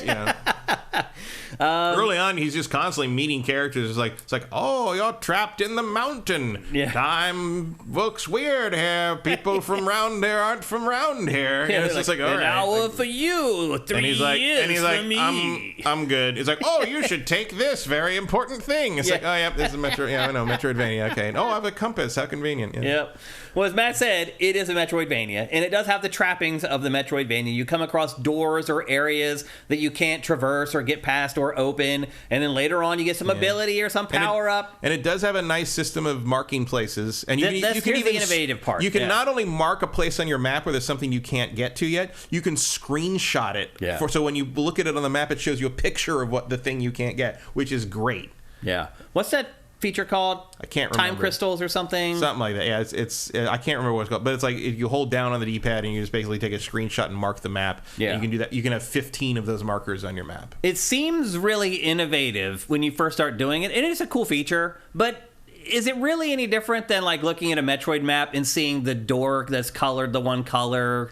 You need to go there eventually with your new powers. But it's nice to be able to see it and realize, like, oh, I need this thing for it. Yeah, you won't waste your time in this game because you know exactly what you're going to do. There are times with like Metroid games where I'm like, wait, I haven't gone through that door yet. do I have the thing that I need? And I'll go all the way there to realize I don't have the thing yet. It solves the Metroid problem of like, okay, I got the new item, I fought the boss, got the new item, and now I guess I have to go. Now where do I go? have to go to all the places on the map where I clearly haven't gone further because I don't remember where the thing, or I didn't know this item or this ability existed in the game, so I wasn't mentally noting where that is. So it's a very simple thing, but it is effective, and it does work, and it does innovate the subgenre for sure. Like my guess is most Metroidvanias going forward will probably now have this feature. I would definitely like Metroid to take me. I don't know if Nintendo doesn't tend to take cues from other people, but it'd be nice if the next Metroid had something like that.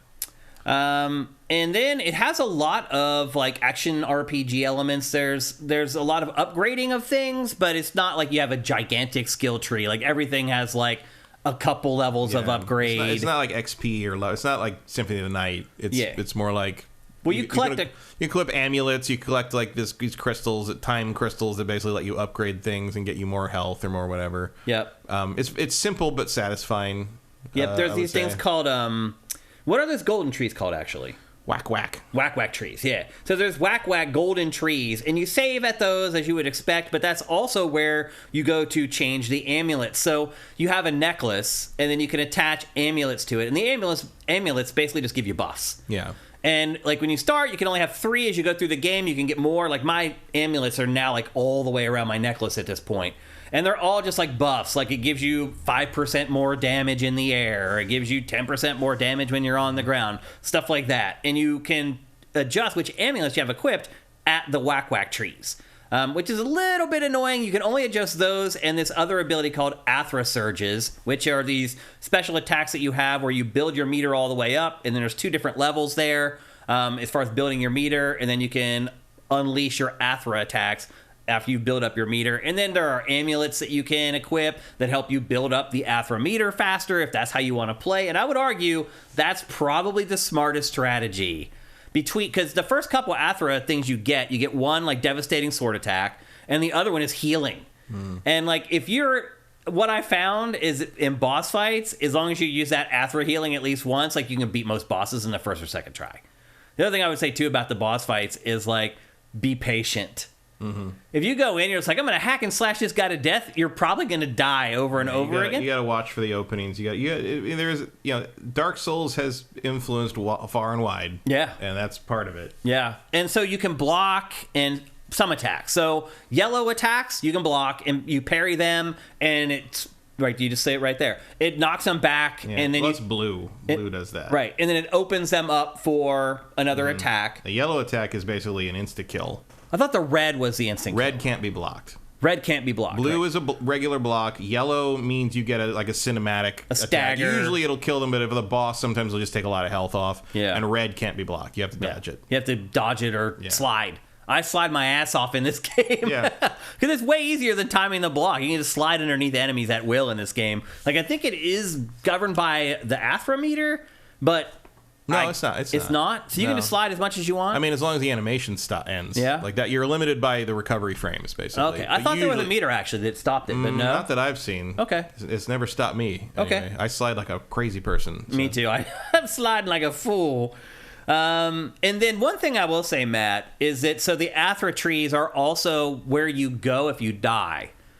And there have definitely been times in this game where you go venturing out and you don't have the map unlocked and you're just going through territory blind and you just don't make the right turn here or there. Like a lot of times the whack whack tree will just be tucked away like just one off screen, like one step or whatever. But I'll go past it and keep going in the wrong direction and die and then have to go all the way back to that whack whack tree. And from then I just start trying to find the next whack whack tree because I'm like, I'm not doing this again. Like, I'm not going all the way to this area of the map and dying and being sent back again. A Metroid tradition. It is a bit of a Metroid tradition. But I did find I ended up doing a good bit of backtracking in this game, and it's easier the second time because you know where the enemy placement is. The other thing too is you leave a screen and come back, all the enemies respawn. Let them come back, yeah. That, to me, is something that I'm not a big fan of in Metroidvanias in general.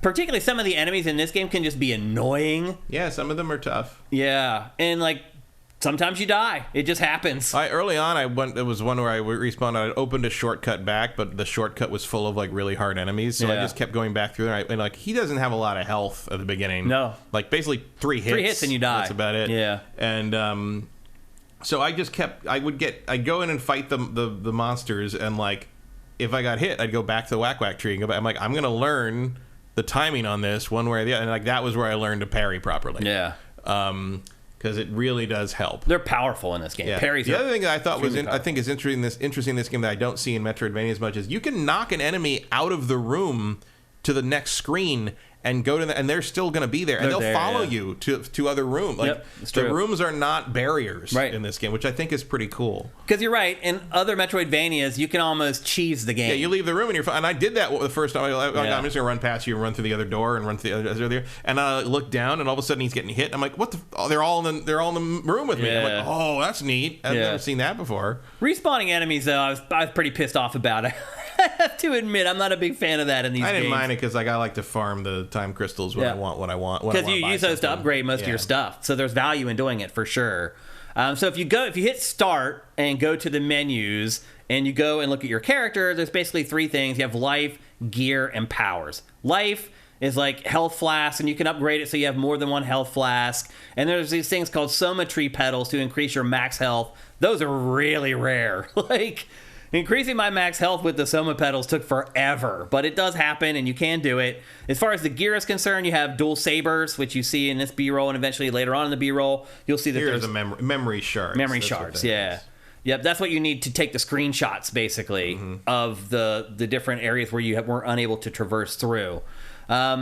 So your gear, you have dual sabers. Eventually you get a bow. You also get this weird device that like bounces off of things, and you use that to like flip switches generally and solve puzzles with it. And then the powers, you have 6 different time-based powers. Like the first one you get is just the ability to like air dash or whatever. And then eventually you get the ability to like make platforms materialize that you can then jump on. And I'll say this, like some of the platforming in this is hard. Yeah. Like they really work through those mechanics. Like the thing that you throw to flip switches, like there's like areas in this game where you toss the thing to flip the switch, and then the platform you're standing on takes off. You need to jump at the same time and then tap the triangle to pull back the thing so you can throw it again. It becomes this like hand contorting. This game gets hard eventually, I feel like. Like, I was challenged playing this game at several points. It's not too difficult in the first 5 hours. At the 5-hour mark for me is where it really started to, like, torque it up a little bit. And I had to really start concentrating, even on, like, rank and file sections of the levels. This is the room I practiced in until I got it. Oh, really? Yeah. Against these weird lion things? Lion things. Yeah. So your basic abilities, you can jump, you can slide, you eventually get the air dash. As we talked about the parry is a huge part. It also helps build up Sargon's AFTRA glow, and that, as we said earlier, that's the meter that allows him to pull off his specials. And then he can also be equipped with talismans, and those alter his abilities as well. As far as combat is concerned, like you basically just mash square for the hack and slash stuff. The triangle brings up the bow if you tap it. But if you hold the triangle, that brings up the other like shield thing that you throw to flip switches. And that mechanic is a little weird to me. Like I struggled at times to throw an arrow versus like holding it down and using the shield that you throw. I don't know what that thing actually is, but it looks like a blue shield. I mostly, my only control issue was I kept mixing up what the right shoulder buttons did. Early on, it was slide versus counter. Yeah. And I kept mixing the 2 of them up for some reason. Yeah. I don't know why. I'm used to having dodge on a face button, I think, is the problem. Because the slide is both a traversal thing, a dodge thing, and if you continue holding it, your dash. Yeah. So, like, I think they put a lot on that right trigger, and I don't know. I mean, dual uses for any button is always dicey. And the triangle is dual use. I don't love that you got to dash before you run. Yeah, me either. It would be kind of what I'd say. We have to slide before you run. Yeah. It does this weird thing where you slide and then you start running. There are some caveats with the gameplay in this, I guess is the best way I could kind of sum it up. You do get used to it after a while. Like, now, I can pretty much fire my bow when I want. You can do, like, some crazy dances. Like, I've seen clips of people doing 100, 200 hit combos. Oh, yeah. Like, it's just the system's there. Yeah, you can master this game and get really good at it, like impressively good at it. Like you said, where you watch someone else play and you're like, oh, like that's how you play the game when you're really, really good at it. But I feel like the platforming in this game will put you through your paces for sure. So, I mean, it's true to the original. Like it's clearly paying homage to the original. And I mean, you can even see it with like the running over spikes that then pop up a second later. Like that's from the original game. Like, it is, yeah. Like you know this is Prince of Persia playing it, which is a nice for sure thing. Here the amulets we were talking about. They're basically things you just attach to your necklace. At first you can only have 2 or 3. 2, but you can buy another slot very early on. And as you can see here, at this point in the game, I have 5 slots. So you keep building them up, and I have even more than that now in the game that I'm playing. So those are the amulets. And this is kind of the B-roll where I go through like a lot of the systems. We just want to take a minute to kind of show you guys what we're talking about. There's the whack whack tree. Oh, I didn't leave that one up very, very long, unfortunately. So there's your surges. So this is the stuff that you can pull off once you've built up your AFTRA meter. And this is early on in the game, so I only had 2. You have the air dash, and then you have the healing that I talked about earlier that, again, are very handy in boss fights. And again, that's the whack whack tree where you save. Here's a shop where you can buy stuff, and like you can buy upgrades at this shop in addition to like brand new items as well. There is just several places where you can go in this game to level up. Here's another one. So this eventually, like when you're back at home base, this separate area is a forge where you can increase the power of your weapons, or you can forge brand new weapons. And a lot of the weapons that you're trying to forge have very specific materials that you need that will send you off on these really hard sections of the game where you just collect one resource and bring it back to the forge, and they forged it. For example, they gave me this new amulet when I brought back this one material. Getting that material was hard, and all I got from it was an amulet that I didn't even equip. It's a good amulet, though. It is a good amulet, yeah. But there's so many opportunities to upgrade your character and your gear in this game. I wouldn't call it an action RPG. I wouldn't go that far, but it's pretty extensive. Like I was pleasantly surprised by how much of that stuff was in the game ultimately. What else do we have to talk about? Boss fights. There's tons of them. Like lots of mini bosses. And then if you defeat the big bosses, which well, it's funny because like early on you're like think you're fighting all these bosses, and you get to the first actual boss, you're like, oh yeah, this is the boss fight. Those were just mini bosses. Yeah. If you defeat one of the major bosses though, that's when you get one of the new time-based abilities. So they do reward you for making it through those tougher combat sequences.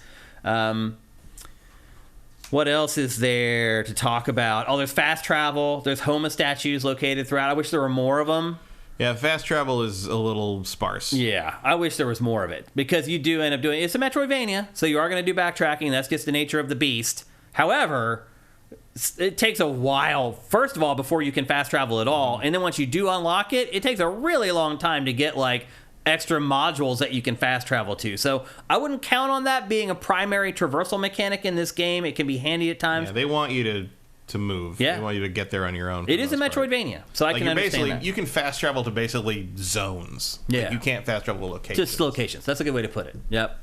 I think about being able to fast travel from like Bryn Star to one of the other locations. Like that's about it. Yeah. Yep. And then there's collectible items all over the place. I haven't really figured out what the purpose of those are. Have you? Oh, like the Persian soldier crests and the stuff? tablets and stuff. Like I haven't figured out what you use those for. I mean, they're clearly side quests of some kind, but if there's a place that tells me what the payoff is, I haven't found it. Yeah. Well, there you see me use the bow. Eventually, you'll see me use the blue shield thing that I was talking about earlier in this later B-roll. But there are collectibles throughout the game. Sometimes they're hard to see. They're just like this little, like old school Resident Evil style kind of like white starburst that if you aren't paying attention, you can kind of overlook at times. As you play the game, you train your mind to start looking for them. But like I noticed, like when I started going back through areas that I had already been through, that I had missed a bunch of them when I went back later on, and it kind of trained myself to look for them. And overall, I mean, I've enjoyed this game. I'll say this: I like it a hell of a lot more than Metroid Dread. Oh yeah, a hell of a lot more. Oh, yeah. Like this game is that's not saying head anything. and shoulders ahead of Metroid Dread. For me, that's not saying anything though. I didn't like Metroid Dread. However, I do not like it as much as Bloodstained Ritual of the Night. which is Iga's replacement for Castlevania. I would probably agree with that, in part just because I think the theme, like the setting and theme, is more interesting in Bloodstained. The theme is better. The other thing, too, is I feel like the power-ups are more interesting in Bloodstained. Bloodstained's power-ups are a little crazier. They're more combat-focused. Yeah, this is a little more... I mean, because they're trying to keep the kind of the platforming and puzzle trap elements of the franchise here, like, in play and in forefront as well. Like, you know, the weird thing about this is that combat is so prevalent in it. Whereas Bloodstained is, you know, combat was the core of Castlevania until they made it a Metroidvania. Yeah. And it still was a pretty big deal. So yeah, I don't know. Like, yeah, I would kind of argue that they're very different takes on the Metroidvania formula, to the point that I wouldn't really put them up against each other the same way. But I would say this probably has a little more in common with those kind of 2D demakes of Bloodstained. Yeah. You know, the cursive whatevers. Yep. As opposed to the main Bloodstained game. Yep. Also, it's just two different things. I think this is more actually directly influenced by Metroid, whereas Bloodstained is obviously I agree. Castlevania. Absolutely. Yeah. No doubt about it. The other thing I was surprised to learn, Matt, is that Bloodstained Ritual of the Night has outsold every Castlevania game ever. Wow. Yes. Makes you wonder what Konami's doing. Just sort of letting it happen. Yeah. You see that? I'm sure you saw the Simon's Quest alike game, like with the ridiculous Transylvania Quest of the Simon. Or the 8-bit. I mean, it's basically just Castlevania. It's a straight up ripoff. But it's like it's Dracula. You can't fucking copyright Dracula. I know. It's like, well, dude, Mickey Mouse just became a part of the free domain. Well, the Steamboat Willie, but like, go ahead and try it. Yeah, I mean, as long as I think the caveat is, as long as you can prove that it's not something that Disney would do with it. You have to make it really transformative and different. You have to make it transformative, and it has to be the Steamboat Willie version of it. It can't be the new Mickey Mouse. Like, there's a guy who started a webcomic that basically continues the story after Steamboat Willie. That's illegal. No, it's going. Really? Yeah. I bet you they shut that down eventually. They can't touch it. Really? Because it's a transformative, continuous work over something that has no copyright. I thought it had to be completely different from what they had done with the property. It just has to only be based on Steamboat Willie. Interesting. So the version of the story that he's telling only takes from Steamboat Willie. It's just the aftermath of Steamboat Willie with no relation to anything else Disney's ever done with the characters. I must have read it wrong when I was reading a story about it. 'Cause I was surprised learning that Mickey was in the public domain. I was like, what? So I read a couple articles because about he's not. Steamboat Willie is. Yeah. And that particular version of Mickey Mouse in that cartoon is so is Plane Crazy. But the press cares about Plane says Mickey Mouse is in the public domain. But don't believe the press. Read the actual law. It's like I did, though. It's like the Winnie the Pooh thing. You can't put the red shirt on him. Right. But you can use the Winnie the Pooh from the illustrations of the book. Well, see, that was the example that they used, though, because the one big thing that Winnie the Pooh that they did was like a horror thing with Winnie the Pooh. And that's how they pointed to, like, that's why it's okay. Because Disney would never make a horror movie about Winnie the Pooh. Right. But you could also do your own children's book about Winnie the Pooh and they couldn't stop you. I thought that they could. Well, you could, if it looks like the Disney version of him, or if it used characters that are not out in the public domain yet. For instance, Tigger was not in the public domain until this year because Tigger didn't appear until the following year in a second book. And now he's the new killer. And now he's the new killer. They're doing another Blood and Honey. Yeah. So yeah, it must have done all right. Yep. It cost them like $5 and a Coke. Right. So yeah. Yep. Sure. I mean, there's the same thing. You saw how instantly they had all the weird Mickey Mouse stuff ready to go. They're doing a horror movie. There's a fucking Phasmophobia style game with him in it. Like there's like a Resident Evil game with him in it. Like as long as it's the Steamboat Willie version, they can do whatever they want. And it's stupid. It's dumb. Like it's kind of that thing. It's like, okay, well, I'm trying to cash in. Sure, glad we have all these inspired works to draw from now. It's like, okay, like, are you happy with this? Is a new Prince of Persia? I am. Yeah, I think they made the right choice. Yeah, I think this property may have died if they hadn't done something. Yeah, if this is, I mean, I don't expect them to make big 3D epic adventures anymore, but if this is what it becomes, that's great. Yeah, it is also. I think it's like a $60 game. It's not $70. $60. It's full price. It's $70 if you get like the collectors, whatever. I think, with but it's not a $70 game. It is $60. It's a little cheaper. And early on, I was like, $60 for this thing? But then you play it and you're like, oh no, this is a full fledged game. Yeah, this is a I real mean, there are some corners that are cut. Like I said, like the cinematics, the conversations. animations. Those are very indie game-ish with just the images with the text and that kind of stuff. Somewhat, but they are lip synced. Yeah, and nice. there are legitimate cinematics as well. Yeah, there's full of cinematics. There's full cinematic kills. There's full. There's a lot happening. There's a lot of enemy detail variety. The bosses are all very different. They put in lots a lot of work. bosses. The only issue I have with any of that is that there's one of the immortals is the archer guy. Is it the archer? No, it's one of the sword guy. But he has like half of his face is covered by like a bronze sculpture. Like half his face looks like a bronze like Assyrian sculpture, and that switches sides depending on which side of the screen his character portrait pops in on. Interesting. And I'm like, hey, so they're basically just mirroring the image. Just leaned him this other way. I don't know. Instead of redrawing it, they just flipped it. Yeah, it's better than AI art. But the thing is, like, you don't even need to redraw it. You could just have him lean in the other direction with this. I mean, you don't need to flip him for that. Like, it's just that doesn't happen with the character model, obviously, because it's a 3D character model. But like, I just thought it was weird that they did that. Yep. And you can tell, like, it's obviously not pushing the hardware because it does run on Switch and it runs on pretty much everything. Although there is a weird problem. I haven't run into it, but there's a key item. There's a key item. It's literally a key. Yeah. And on a bunch of people's systems on PC, as soon as they got the key, it dropped from like 120 frames to 90 or 80, and they don't know why. Like, just getting that item really for some reason tanks the frame rate. Whoa. That's crazy. So, like, people are trying to figure out what happened there. Yeah, interesting. But otherwise, it runs great. But it is available for Switch and pretty much everything. And so it isn't, like, bleeding edge graphically, but it's stylized. The art style works. It looks a little bit like Fortnite. I would argue it looks about as good as any of these 2D Metroid games do. Yeah. Like, I mean, it's top of the line for its subgenre. Yeah. No question. I mean, the animation's top notch. Yeah. It does have a little bit of an indie game vibe to it, I would say. Yeah, just because it's 2D, I guess. But 2D, the graphics aren't bleeding edge, but there's nothing wrong with that. But it plays very well. Yeah. It ain't no indie game. It's made by Ubisoft. Right. You know? I'm just saying, well, we can go back to the spirit of what an indie game is, or if it actually is an indie game, which it's not because it's made by Ubisoft, but it has those vibes to it at times. Sort of, but I don't really think of it that way because to me it's the direct descendant of Metroid, which is the opposite of an indie game because Nintendo made it. You know? Like there was a time when this was the mainstream stuff. Yeah. But that was like 30 years ago, 40 years ago. But it doesn't, no indie game Metroidvania looks this good. That's true. Yep. Except for I think Metroid Dread probably looks better. But that's not an indie game. Yeah. Bloodstained. Well, this isn't either. Yeah, but what I'm saying is like this is head and shoulders. You can tell it's not an indie game because it looks so damn good. Yeah. I mean, there's some 2D pixel art Metroidvanias that look really good for what they are, but they don't look like that. Yeah. Like the production value on this is head and shoulders. Yeah, they invested a lot more money. Above anything except maybe Bloodstained, but even Bloodstained doesn't have the in-game cutscenes. No, you're right. No, you're right. Absolutely. Yep. That absolutely is an indie game for sure. Oh, Bloodstained. So anyway, Prince of Persia: The Lost Crown. Do you recommend that people buy it, Matt? 100%. I think you have to. I would say it's the best game so far this year because it's the only game I've played so far this year.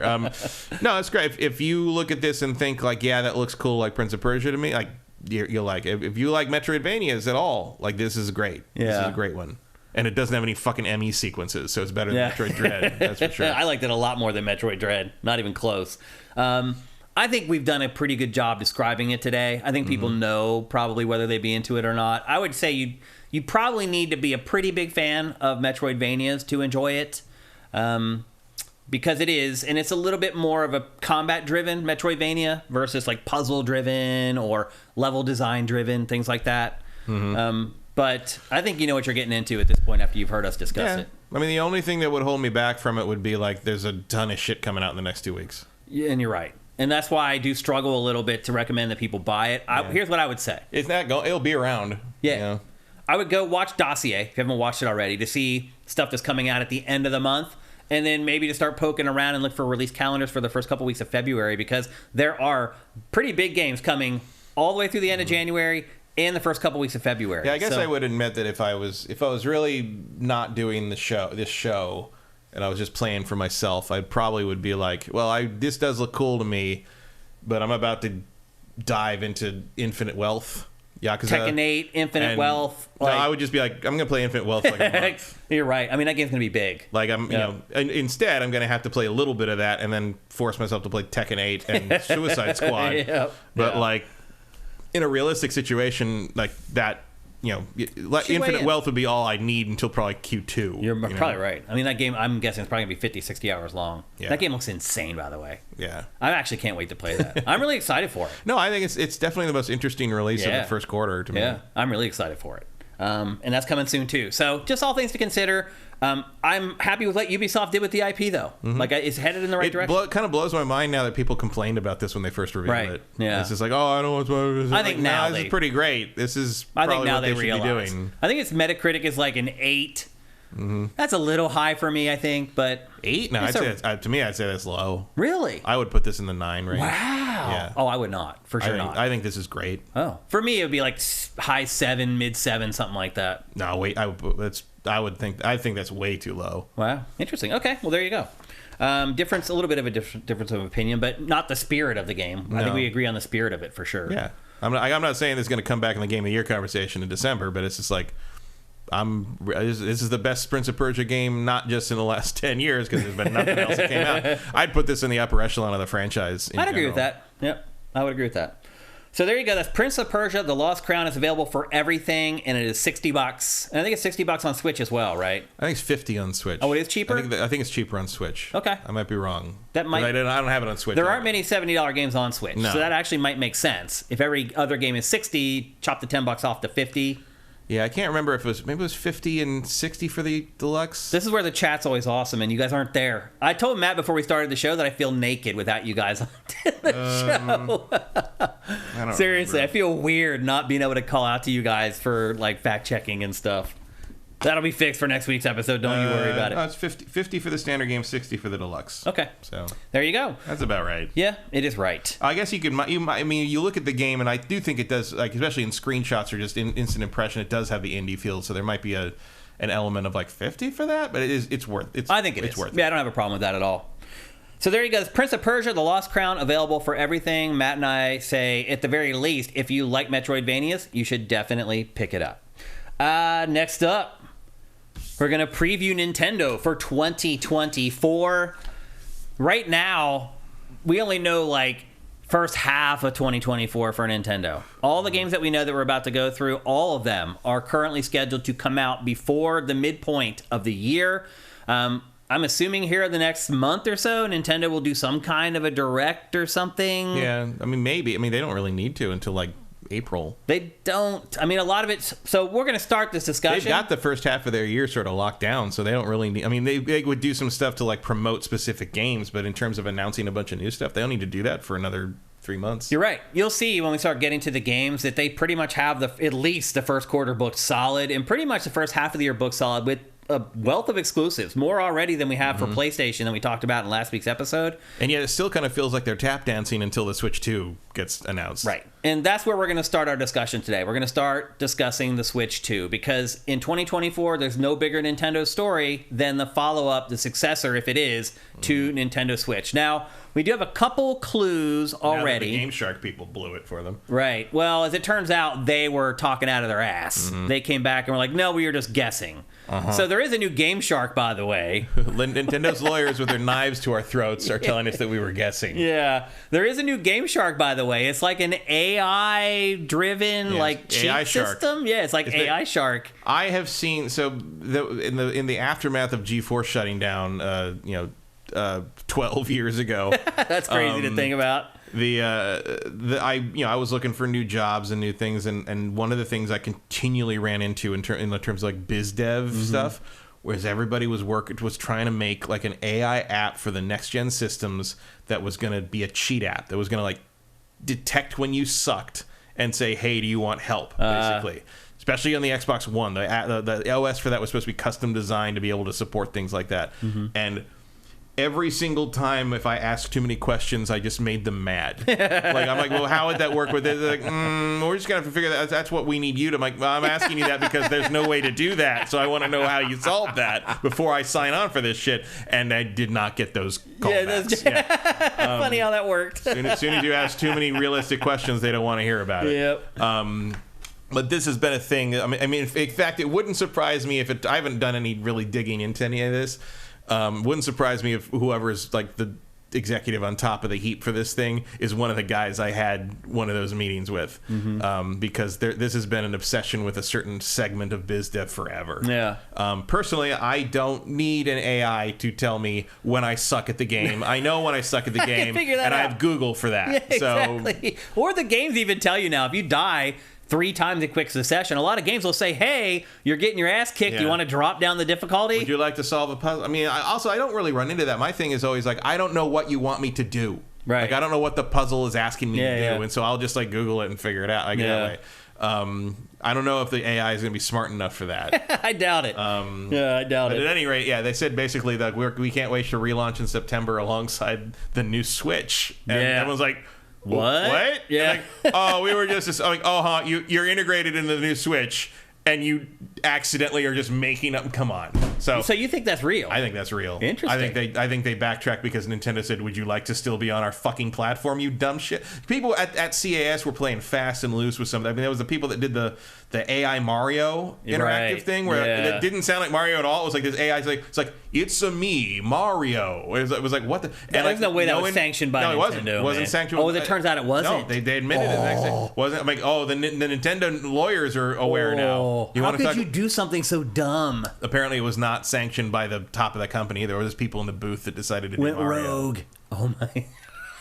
That's what I read anyway, allegedly. And they were dumb. So I don't know what happened beyond that, but I assure you that shit is on Nintendo's radar now. Yeah. I do not place a lot of faith in the September thing. Like, that company seems so out of touch with what's going on in the industry. Like, well, the thing is, though, I'm sure they're out of touch with the stuff in the industry, but I guarantee you that if they're on the Switch too, they know when that comes. They know when they need to be ready. They would know, and some idiot decided to just not realize, because that's one of those things where it's like, I don't know. Look, I don't personally know how you get to the point where I know you talk about this all the time. You know it's your deadline. You know when you need stuff to be done internally. You know that this is what you're working towards.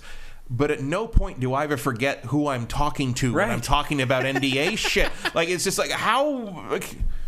That's why I just don't believe it's real. No, that's why I do believe it's real. Like, because they had to have signed an NDA. They did, but they're stupid. I mean, how can you be that dumb? I don't know. Look what they're making. That's a good point.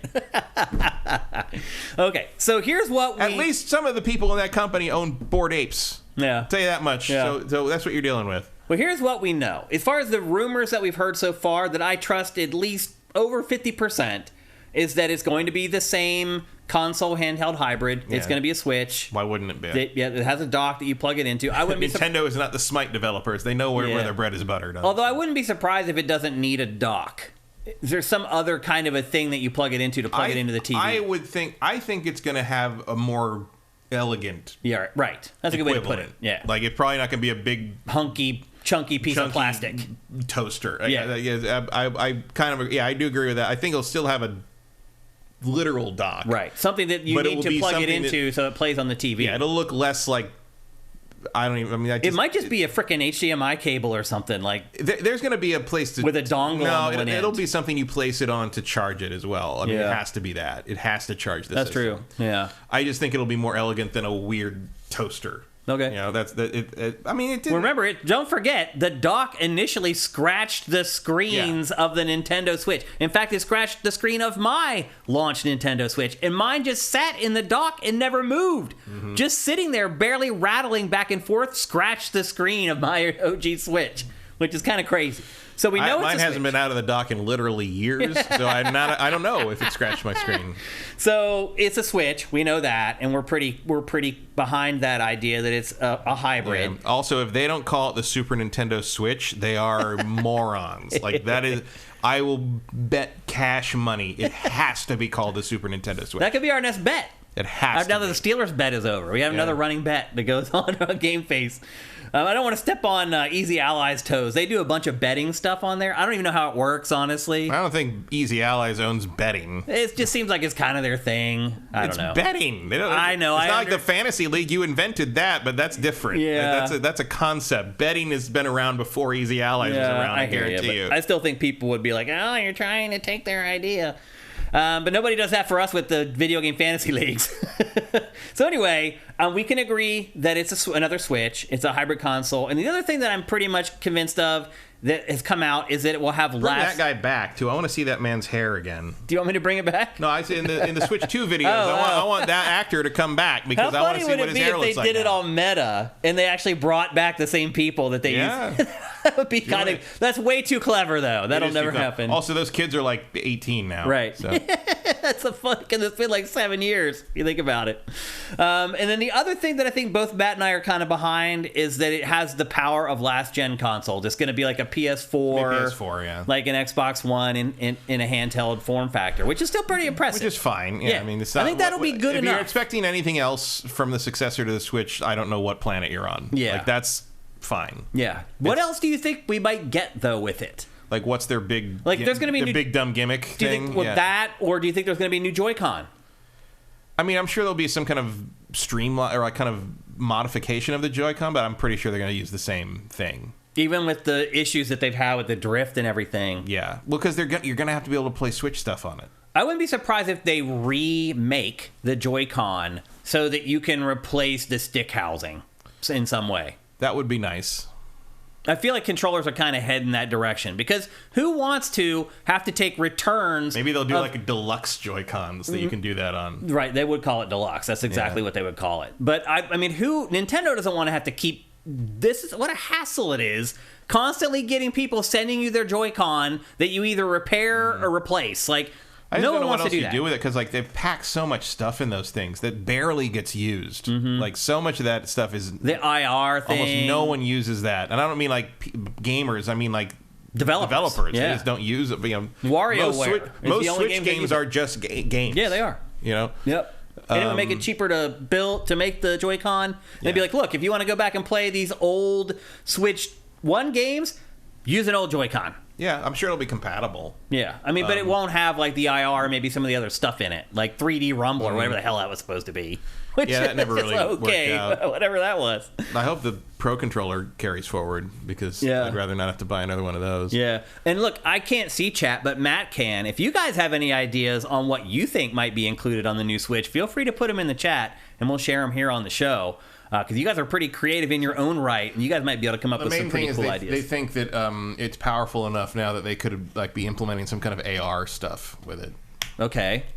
I'm not sure how that would end up working. I mean, it's true. It is powerful enough to do something like that if it's in the PS4 realm. Yeah. But like, it doesn't seem like Nintendo's thing. Well, they remember, was it the 3DS that they sent out with the AR cards? Mm-hmm. Which I still have somewhere. Yeah. So Nintendo has dabbled in AR before, but you're right. It's not like a crux of what it does. Never really embraced it. I don't think Nintendo would do that. Like I think it to your point, the Switch plays frickin' games. Yeah. Like, I don't think Nintendo wants to get away from this gimmicky crap that it has to kind of keep up with, and like we're making fun of like 3D Rumble right now. Like, yeah, I think they want all the abilities the Joy-Con provides. Like, because sometimes they do use things like that. Yeah. But the Switch is where they finally relearned where their bread is buttered, and that's in the games. Like, really all it needs... games. You don't need the Wiimote. You don't need the Wii U gamepad. You don't need the heart sensor. You don't need... Just make games. Yeah. Just make... It works. You know what fucking worked? Super Mario Odyssey. Right, yeah. You know, like... Yeah. Super Mario Wonder. Yeah. Tears of the Kingdom. I mean, even their flagship games like Tears of the Kingdom, it doesn't use the Joy-Con all that much. No, like as long as you have like the aiming with the controller, that people the gyros. I don't like it, but I don't like it very much. But as long as you have gyro aiming, I think everybody's happy. I agree. That's all the new Joy-Con need is gyro aiming. That's it. That's pretty much it. So we'll see, but my guess is there'll be some kind of a tweak on the Joy-Con controller. I don't think it's just going to be, hey, just plug your old Joy-Con right into the new Switch and it works lickety split. They might. But I think there's going to be a new advanced take. There will be some kind of advantage to having the new Joy-Con, whatever it is. Like there will be a reason to have the new. I mean, it'll also come with a system, so you're stuck with it. But like, how big do you think the hard drive is? The storage space? Because it's a joke right now, and they just make you buy the SD card. I think you're going to have to buy an SD card. Me too. I think it'll be like 32 gigs on the system or whatever. Maybe not even that, probably. Yeah, something like that. Like 8 gigs or something. Maybe more like 64. I'll say 60. I'll say it has 64 built in. Okay. Because I think the OS is going to have a footprint. Well, the other thing too, right now Switch games are nothing. Right. Like Tears of the Kingdom is like 5 gigs or something ridiculous. Also they have the advantage in that if you buy a physical copy of a Switch game, it doesn't actually install it to the hard drive. Right. It actually runs from the cartridge. Off the card. Yeah. The only system that does that right now. Yeah, you're right. So that is nice. I do like that. That I don't have to have Zelda installed. Will there be cards? I think so. I think they keep all that the same. Yeah. And I think the SD card, especially for a portable thing, I think the SD card is the right way to go. Because if I want to go out and get some huge, crazy SD card, I can. That's my and it's a lot easier than fucking opening the PS5 up and sticking a new hard drive in it. You know? I agree with that. I just hope that they have a little bit more onboard storage. I think they will, just because the games are a little bigger. They're going to be a little bigger. But that's the thing I was getting at. I think it's going to be like proportionally equivalent to what the Switch 1 has. Yeah, that's what I was getting at. Like right now, it's not that big a deal that they have a small hard drive because their games are like a gig or 2 gigs or 5 gigs or whatever. That's all going to change once they start making games that try to even be 4K. Right. But at the same time, it's like this SD card thing is the right way to go with that because you can get like a decently fast 256 gigabyte SD card for like $17. I know, it's insane. You know? Like, so that's. I mean, I think that it's not a Vita situation where they're like holding you over a barrel because you have to buy proprietary expansions, thing, which those things are still obscenely expensive because nobody has any of them. Yeah, well, they're not manufacturing. It's not making them anymore. So if you want to save a game on the Vita, you got to go buy one. It's like $500. It's nuts. So anyway, if you need money real quick, go sell your fucking Vita memory. Like, that's how nuts is that? I also think an Ethernet port will be built into it. That's a part of like the OLED switch or whatever. That wasn't a part. Wait, did the first dock have Ethernet in it? Well, no, it didn't. You had to use the dongle. You had to use the dongle from the Wii U. Right. Yeah. So I think this Switch 2 will have an Ethernet port built into it natively. What do you say? The Wii. You had to use the dongle from the Wii. From the Wii, to make it work, And now the OLED model of Switch has an Ethernet port. I think Switch 2 will also have an Ethernet port. I think they learned their lesson on that one. Yeah. I think they learned a lesson on the storage a little bit, too. I agree with you. I think we'll get both. I think we'll get a bigger hard drive and the option to expand. I think the bigger hard drive is going to be proportionate to the bigger game. So, like, you're still not going to be really able to store more than a couple games on it. I agree. So, but it's just like that's how it goes. Yeah, it's better though than having to buy like this proprietary like drive thing for PlayStation 5, where you got to make sure you have the heat sink installed, or then you have the proprietary Xbox ones, which are nice. You just plug them in, but still, you can't just go buy like those cheap. It's like they're still licensed and blah blah blah. Still 100 something, 200 in some cases if you want the big one. Yeah, SD cards, simple. Yeah, so I think that's the right way to go about it. So. What else can you think of that you might see in the Switch 2? We covered controller, interface. Oh, we obviously agree that all games are going to be able to be played on Switch 2. It's going to be backwards compatible with all Switch 1 software. The whole library will come forward. No, you don't have an option of that anymore. Yeah, all the other accoutrement from Nintendo Switch Online, I think that's going to all go forward. It'll all be compatible. I mean, both systems will exist alongside each other for years. This is a big deal, though, Matt, because remember, Nintendo has made us rebuy this stuff over and over and over again. Yeah, but it's only in the last couple generations that, like, everybody's finally figured out that your account needs to carry forward. I mean, Microsoft was the first to really piece it together. Yeah. But your account needs to be able to carry forward everything you've spent money on. Yeah. You know, they know the lesson that SMITE 2 is learning already. Yeah. And they can throw hundreds of man hours at it. Yeah. So. I think it'll be seamless. I think you plug in your Switch 2 and it just plug in your Nintendo Online account. You load your account in and everything's right there. Sucks it right down in. You know, none of the goofy. Remember, install whatever you want. The goofy, like, was it upgrading from Wii U to Switch, where it had this animation that showed like all your Mii getting on a plane? Oh, that was Wii to Wii U. Was that Wii to Wii U? Yeah. It's just so bizarre. Or like the download on the DS or the 3DS was just like dropping the little cubes. Yeah. I don't think we'll see any stuff like that. It's so funny. Like, it's so funny how Nintendo always felt the need to like make the internet seem so friendly. It was like AOL or like eWorld. It can't just have a meter. Like, it's got to have like. It's like we need to have a little mail truck drive up and be like, "You have mail." It's like, guys, just I mean, I kind of like that about Nintendo. Like, it definitely was its brand. It was on brand, but there's an element that was like, guys, how much faster would this go if you weren't playing a fucking graphic the whole time? Like, just... Hey, check chat real quick before we move on to the software and make sure someone else hasn't posted any ideas for Switch 2 hardware. There's some skepticism over full backwards compatibility, which Really? I don't think is accurate. Why are they skeptical about it? Because Nintendo's never done that before. Oh, okay. Which, I mean, you're right, but you got to start somewhere. Yeah. And the Switch and the Switch 2, I don't think are going to have... I mean, the main reason I think some of that was the environment of the OS environment and the hardware were so different. The account never didn't carried migrate. over. I mean, and this account will migrate, so it doesn't make sense to and do that is what tells me that is going to happen. Is Nintendo has the one thing Nintendo has messaged about Switch 2 is that the Nintendo account is going to carry over. Yeah, my Nintendo account works on my 3DS still. And, and that's more or less sort of talk, which actually reminds me, I got to resubscribe to the Pokemon mailbox thing because I'm about to lose all my old Pokemon. All right. I forgot about that. That's been like a half a year since I forgot to renew that. I got to do that right now. Yeah. I got to transfer all my rare Pokemon back into the games. Yeah. Anyway. I would say with 95% certainty the backwards compat's going to work. Yeah, there's no way. There's no way they make you lose all that stuff. That would be a huge ball drop. Oh, crazy. Crazy. We would definitely be roasting them here on GameFace, that's for sure. Anything else that they had for hardware?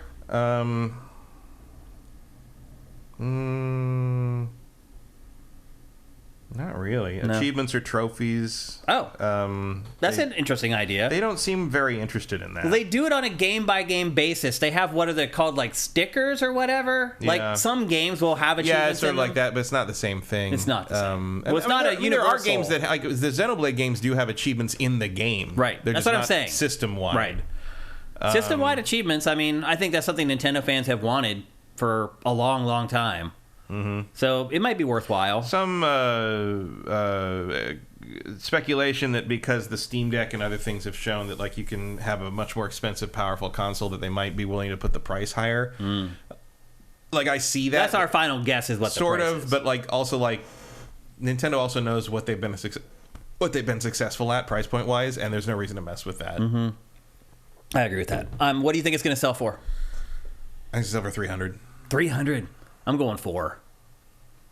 Because the Switch does sell for 4, and this is going to be more advanced hardware-wise. The Switch is 4? Well, it was. Like, now is it... I would not have bought the Switch if it was $400. Was it 300? It was $250. $250? At launch? Was it? $250. Really? How did I forget that? I don't know. That was definitely $250. So it's $250 now still for the OLED, and then $200 for the OG Switch and for the Lite. The Lite may be like $170 now or something. I don't know what the Lite is anymore. Yeah. $170, $199. Launch was $300. $300. Yeah, I thought it was an even number. So you're right. It probably... Well, no, it might be $400. I think it'll stay $300. I think it'll be $300. Maybe $350, but I think $300 is your sweet spot for a handheld system that's powered the same as a system that came out. I agree with that. That doesn't mean Nintendo will do it, though. No, it doesn't. But I think that price point is where they've been super successful, and that's what they need to do. Like that, I mean, they know that that's where their bread is buttered. Like they'll make it up in software. It's hard to argue with the success of the Switch. Yeah. So you're probably right. Like Nintendo's probably looking at like, you know what? There's certain things that we did with the Switch that we should just need to do again, and that might be one of them. The price point, because there's really nothing more important than the price point. So you may be right. I'm still going to guess 400. Because again, I think 400 is suicide. Like I don't know, man. There's a lot of Nintendo loyalists out there. It's too much. Yeah. It's not, the hardware doesn't cost that much. It's still way cheaper than PS5 and Xbox Series X. It's $100 cheaper. It's not. That's not way cheaper. Still cheaper. 300. It's 2 games. It'd be 300. All right, we'll see. So you're saying 3. I'm saying 4. What's chat saying? Are they saying anything? 300. Yeah. Cheapest Steam Deck's 350. So 350 is kind of where you could go there and be sort of position yourself alongside the Steam Deck. But I also like this. Even the weakest Steam Deck is more powerful than what this thing's probably going to be able to do. Probably, yeah. So unless you're really trying to make up the cost of whatever's in the Joy-Cons, 300. Okay. Gotta be 300. All right, we'll see. So there's our preview of hardware from Nintendo in 2024. Obviously, the successor to Switch. I think 100% think it's coming this year. Yeah, I would think so. Bill's above 13 says 350, same as the current OLED. Which is possible. I mean, 350 for the new one, drop the OLED to 300. Yeah, that could be. Yeah, but 400, I think 400 is that's a red zone. It's a step pretty far, that's for sure. $400 for a fucking Nintendo system, that's crazy. It's no way. No way. That would never happen. That would be unprecedented. I mean, we will pay $400 with the bundle and all the all the shit you'll have to do. Yeah, that's not what I'm talking about. That's not what I'm talking about. Yeah, but the system itself, I cannot see them going over 350. That would be nuts. All right, let's start talking about some software from Nintendo for 2024. As we said earlier, It has a schedule of games that's coming out here in the next 6 months, and then it just ends, which might lead you to believe that around June, July, August might be when the next Switch is coming out.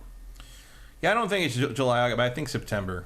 So you think that date? I think September is probably accurate. It probably is. It lets and they may have just been guessing too. It gives you the big launch thing. It gets you all the main the launch games out. It lets it sell out, and it gives you a month and a half to re-up for the holidays. Make another wave to put out for the holiday for Black Friday, and then you might even get another production wave out before Christmas. Right before Christmas, yeah. Just like the N64. Yeah, because the N64 came out in August. Yes. Was it? I thought that was September 9th. No? Maybe it was September 9th. I remember... No, I'm thinking 9/9/99. That's where I'm getting September 9th. Yeah. But I remember... I knew some people that had it, because I didn't get that till Christmas that year. I knew some people that... We were playing Super Mario Brothers at the end of August. I walked in on launch day and just bought it. I didn't pre-order it or anything. Because we were playing Super Mario 64 before I went back to college. Yeah. Which would have been Labor Day weekend. Yeah. Yep. Now, that might have been... That was also a time when things broke, street dates showed up a little early. You know, there was no concrete release date for stuff. No, you're right. It was a little nebulous for sure. All right, let's start talking about the games. As we said, we have games pretty much leading up until the midpoint of the year. First up, the first game to come out that is a Switch console exclusive is a game called Another Code Recollection. This was in Dossier as one of the 10 games that we recommended checking out for the month. It comes out like next week. All right. I like these games on the DS. Did you play the second one that only came out in Japan? I did.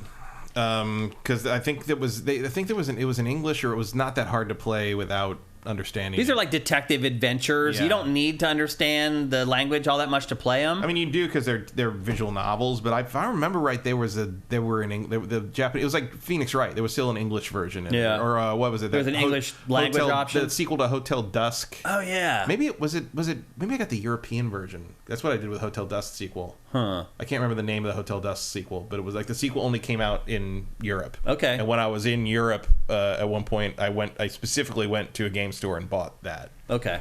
Well, this collects both the games into one, and they've been gussied up because these games were what, DS? Mm-hmm. Yeah. So they obviously did not look like this when we played them back in the day. Step up. It's a huge upgrade visually for these. But this is 2 games in one. It comes before the end of January. A slow start for Switch. It's really the only, other than third-party stuff, it's the only exclusive for Switch in January. So you might want to check that out. Again, it's called Another Code Recollection. Next up, Mario versus Donkey Kong. This is also I would call this probably it's probably a remaster, I guess. Oh, is this not new? No, this is a remake of also. Was this a GBA or a DS? They were on GBA. I thought this was a new game in this series. No, it's a remake, remaster, or whatever you want to call it, of the original game. Obviously, huge upgrade as far as the visuals are concerned. But this is for those of you who aren't familiar with it, it is a puzzle platformer. Like, the platforming in this isn't about, like, wow, here's a bunch of really difficult jumps I have to perform. It's more about, like, as you can see in the B-roll, just using your brain to figure out how to get from point A to point B. Man, there's so many remasters and they're just marking time. I know. The new system. It really is. Yeah. I mean, that's pretty much all Switch has. You'll see here as we keep going through these games, almost all of the games that are scheduled for Switch to come out are like this. They're like an old game that they've revived. We just got Super Mario RPG in, was it November or December that launched? November, I think. November, yeah. Yeah. And that was kind of the beginning of this, and now that's pretty much all we're getting is remakes. I mean, if this opens up the development resources for Switch 2 launch games, I'm all about it. Yeah. I mean, it's better than putting nothing out. Exactly. Which is what Nintendo would have done for the last, 4 consoles that it's released. Yeah, we remember the Wii U. Yeah. This is coming out on February 16th, so not much longer to wait, just a couple more weeks for this to come out. Again, this is already available on GBA. It is an older game. Did you like it when you played it the first time? I don't really remember it. It's a kind of a Lemmings-like almost game. It's a puzzle game. I think I'm not a huge Donkey Kong fan. I'm not a huge puzzle platformer guy. I don't mind them, but than Captain Toad. Donkey Kong doesn't appeal to me. I mean, honestly, the pinnacle of puzzle platformer stuff is Zack and Wiki. Yeah. Nothing beats that. You want to remaster something? Remaster that. That would be a great idea, actually. There's a few GameCube games that they might be smart to throw some money at these third parties to. Yeah, How about, you know what I would do? I mean, if you really want to look at like kind of a like kind of remaster department at Nintendo, you should go back and look at some of these things that are super valuable in the collector's market because they were underprinted or rare or whatever, and put those out. Like, do a quick little Cubivore remaster. Yeah, and people would buy that. Yeah, people would. It's better than paying $600 for it on the GameCube. Is that how much it is now? It can be sealed. My problem is that I bought Animal Leader. I bought the Japanese version of it because I imported it because that one's not as rare, right? Because Cubivore was the limited print because it was like that was the golden age. People didn't think it was going to come to the West. Well, that was the golden age of like something weird got translated for the West, but they either couldn't afford to or weren't confident enough to put out too many copies, so it's only like this many copies, so those are the valuable ones. That's why I imported it, because I'm like, the game was so weird. I'm like, there's no way in hell they're going to release this game in America. And then was it Atlas, I think, that Atlas did that, published it? Yeah. There's a lot of stuff in that generation that's like, I mean, a lot of the horror games on PS2 are like The Haunting Ground, Rule of Rose. Rule of Rose goes for like $1,000 now. I might have It's not even that good. I might have that. I have it. It's sealed. I never opened it. I think about it all the time. That's awesome. Get that sucker graded. Yeah. So anyway, Mario vs. Donkey Kong comes out February 16th for Switch, so not much long to wait for that one. Here is one of the rare original games and one of the weirdest games of the entire Switch era, Princess Peach Showtime. This game, Faradol says Rule of Rose goes for $1,000 opened. Wow. Sealed is more than that. Mine is opened. I don't have a sealed one. Well, you got $1,000 sitting there. If you can go unload that shit. Princess Peach Showtime, easily the weirdest first party, including WarioWare. This is easily the weirdest first party Nintendo Switch game, without a doubt. Yeah, it's probably the one I'm most interested in, though. Like, it's so bizarre. It's like Princess Peach just takes over like a play or a musical or whatever. Princess Peach goes stag to a theater performance and has to like take care of some shit. Yeah, that's pretty much it. Yeah. It's got this weird, almost like a set from a play, like art style, where everything's kind of like set up like it's a musical. You know, like shit's gotten real because she had to put her hair back. Right. Yeah. She had to rock the ponytail. That's when you know it's getting real. But it does have this kind of like, again, if you've ever worked in production in like a musical or a play and you build sets for those, the art in this is very much like that. Yeah. Look, I'm all for more Princess Peach games, and I'm not saying that like it definitely gets girls into gaming. I do know my wife in particular loves to play Princess Peach games. She just does. Call it what you want, but if I buy her a Princess Peach game, she will play it. If I buy her a Mario platformer, she will not play it. So representation matters. It does matter, absolutely. And so I like to see more games with Princess Peach in them if there are other people like my wife who will find that, hey, if Princess Peach is in the game, I'm more likely to play it. Anything we can do to get more people playing video games, I'm all for it. And so at least this one of her main abilities isn't crying. Right. That's right. I forgot about that. Yep. Look, Nintendo's learning just You've like come a long else. way, baby. Seriously. I mean, it's taken a while, but slowly, all these publishers are starting to figure it out. So, Princess Peach Showtime comes out March 22nd. So we have one in January, February, and March. Another Code Recollection, Mario vs. Donkey Kong, and then Princess Peach Showtime. Now things start to get to just the nebulous 20... I love it at one point. So they did put up a clip that was basically her reenacting the Justin Wong Evo moment. Oh, really? With a block of that the Kung Fu moment. And like more and more that is being referenced in various things. There was even a... There's new like high quality like collector figures of the Street Fighter characters coming out, and they did a photo shoot where they reenacted that as part of their like photos of it. And like every time someone forwards to Justin Wong's like, stop sending me this shit. Like why would I ever want to think about that again? He has a good video series on YouTube right now that teaches you how to get good at Street Fighter. Yeah, Justin is actually one of the best teachers I've ever seen in fighting. Like he can explain really complicated, but he does this when he commentates too. He can explain really complicated strategies and technical reasons you do things in the most plain language I think I've ever seen anyone do. He could teach a college course on it. Yeah. We curate some of his stuff on SIFTD, so you've probably seen it come through your SIFs here and there. But if you want to learn how to play Street Fighter, he's the guy. If you want to learn, like the best thing about it is like because obviously I know how to play those games. I've been playing them for 30 some years, but sometimes I listen to his stuff and I'm like, oh, that's why I do that. Like, I never really understood why I do certain things that I do, like on reflex now. Yeah, I'm you like, just learn. oh yeah, that is why that works. It's like one of those things where like I know what it is, but I never had a name for it before. And now you have validation. Yeah. Although the problem is now you think about it. Right. It's like it just doesn't happen naturally. It was like one of the things when I would do golf stuff. One of the things I do to fuck with people is I'd be right before they like were doing like driving range stuff. I'd be like, "Hey, do you exhale or inhale on your backswing?" They won't even hit the ball. That's hilarious. Because it's all you can think about. Right. And it's so mental. Am I breathing in? Am I only doing that because I'm thinking about it? What about when I'm not thinking about it? Don't think about it. I'm thinking about it. Now I am thinking about not thinking about it. That's great.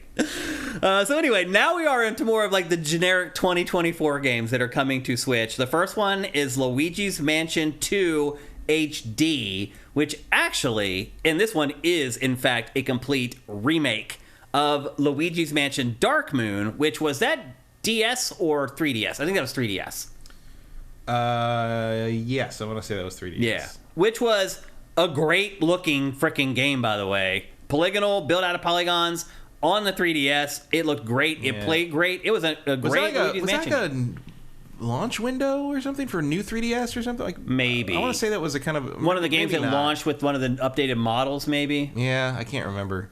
But so they've now turned the handheld game into a full-fledged console game. If you're a fan of the Luigi's Mansion franchise, like I am, you should be very excited for this. I have a feeling a lot of people never played Dark Moon. No, I would imagine not. I barely played it, and I don't think I even own it. I think I just played the G4 copy a little bit. But I'm glad this is a good one to rescue from that. Absolutely. That system. Yep. And so I would highly recommend this. I have played Dark Moon. I played it in the handheld, and I love playing it on the handheld. I'm really excited to play it again because the first one. Did they remake the first one? No, the first Luigi's Mansion. Yeah, so that's still just on GameCube. Yeah, and like Wii. Was it on a Virtual Console or anything? No, you just play Wii. You play GameCube games on. Well, you kind of need the GameCube controller to play that because it has like you squeeze it and then you click it like the triggers. You could figure it out. You could, yeah. I mean, obviously they made Luigi's Mansion 3. It'd be nice if they figured out a way, if they put the first one somehow so you could have all three on the same system. Yeah, that'd be nice. Yep. So I'm pretty excited for this. You guys know I was a big fan of Luigi's Mansion 3. It was one of my favorite games of the year it came out. And as you can see, this also has a lot of the multiplayer modes that was in Luigi's Mansion 3. The other thing, too, is that these games aren't particularly long. They're one of those games you play 10 to 15 hours, enough that you don't feel like you were ripped off, but also long enough that you're like, I feel like I got my money's worth, and you're not disappointed when it ends. So keep that in mind. That is for summer 2024. That could be, I'm guessing, June would be the earliest it would show up. June, July. Yeah. And then, in just a generic 2024 release date, we have Paper Mario, The 1,000-Year Door. So once again, more remakes, remasters, keeping Switch afloat here for the first part of 2024. This game is amazing. Yeah, at least this is the best game in its series. It is, yeah. I mean, this is easily the best Paper Mario game, or Mario RPG game, in my opinion, in general. It's either this or Bowser's Inside Story. Yeah, I wonder how much this is worth now if you have the original copy of it. I don't know. 1,000-Year Door. Probably not as much as you think because they made a lot of them. Yeah, I mean they sold a good many of them, but not as many as like a 3D Mario, like Super Mario Sunshine. But this game is great. If you like turn-based Mario RPGs, don't even think twice about this one. It plays on, as you're seeing in this B-roll, it plays on the paper aesthetic better than any game in the franchise. Looks like it goes for about $150 for the original and about half that for the player's choice cover. And my guess is that price has come down since it was announced, would be my guess. That's probably true, yeah. But anyway, Matt and I both highly recommend this game. It's amazing. In fact, anybody who's played it will highly recommend it. It is a great turn-based RPG. In my opinion, the best of all the Mario turn-based RPGs. And then we have a game that's a little more obscure that's planned for 2024. It's a game called Fantasy Life I.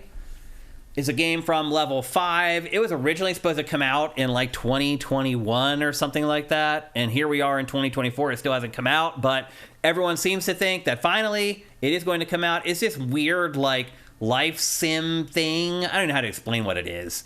And there is a chance that it may not come out in the West. It could end up being Japan only. But this game's been in development for so long, my guess is it will come here. Yeah, there's very little that stays in Japan anymore. Yeah, it used to be way more prevalent. There used to be tons of games that were released in Japan that never came to the West. The audience is big enough that there's always somebody interested in anything. Well, I think the advent people aren't afraid of things. It's, that's only Japan would care about that idea. It's like Animal Crossing kind of killed that forever. Yeah. Well, I think the commitment is lower, too, now, because you don't have to find, like, someone to produce the game and someone to distribute it to all the game stores on the East and West Coast. If worse comes to worse, you just do it digital. Digital only, yeah. It has opened the doors to so much stuff. So but look, if Various Day Life can come here. Exactly. Anything can come here. Yep. So you're right. This probably will end up coming to the West. This could end up coming, like, at the end of the year, though. We don't know for sure. But as you can see, it's kind of like a life sim, a little bit like Animal Crossing, but a little bit more interactivity than Animal Crossing. Stardew Valley, a little bit of Harvest Moon. Yeah, all that kind of stuff in there. So, again, that game, no release date for it yet, and it's supposed to have come out a long time ago. I'll tell you one thing, man. I don't need my clothes to have eyes and sentience. Yeah. So I'm not wearing an intelligent hat. Nobody needs that. So again, that's called Fantasy Life I, The Girl Who Steals Time. And again, we don't have a hard release date for that yet, but it sounds like they're really leaning into the whole, like, you can't stop playing this thing. Right, yeah. So we'll see if it does make it out this year, but it is one of the few Switch games that have been announced that's on the docket that has not come out yet. And then the rest, we have 4 games that we think are probably coming out this year, but we're not 100% sure. And you can probably guess the first one we're going to talk about. And yes, it is Metroid Prime 4.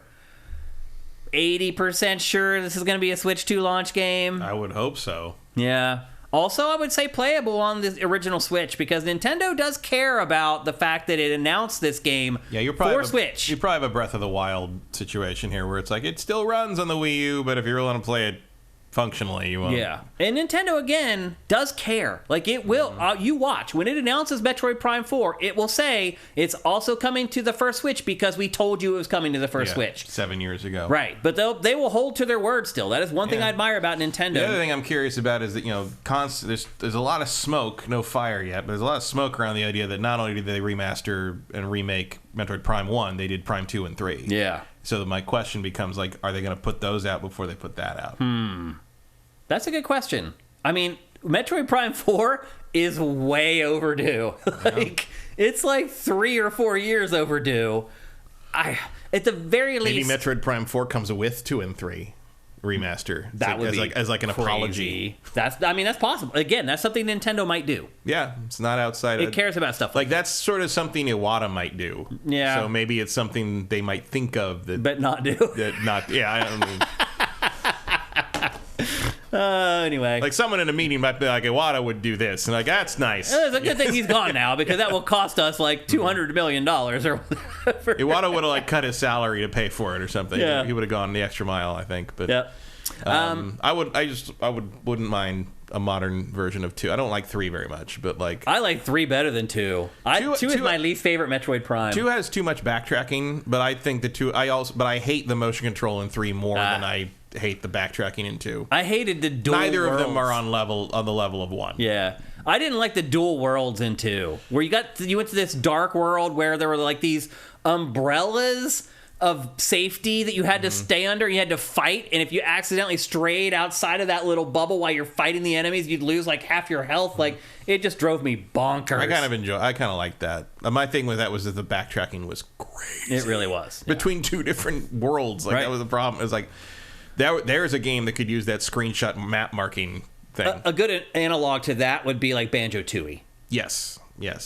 Like Banjo-Kazooie to Banjo-Tooie is Metroid Prime 1 to Metroid Prime 2. Where they're just like, we're just going to give you way more of what you said you liked. And to be fair, I hate Banjo-Tooie. But like, I do not. But I like the first game better. The problem with Banjo-Tooie is that when I was playing it originally, the reason I gave up halfway through it was like, I kept running into things that I couldn't do, and I could never tell where to go. No, I could never tell if I couldn't do them because I didn't understand what I had to do, or if I didn't have the ability that I needed to do the thing. Yeah. And I just got tired of being confused. I struggled in that game. I was confused too, and I had to play that game by myself.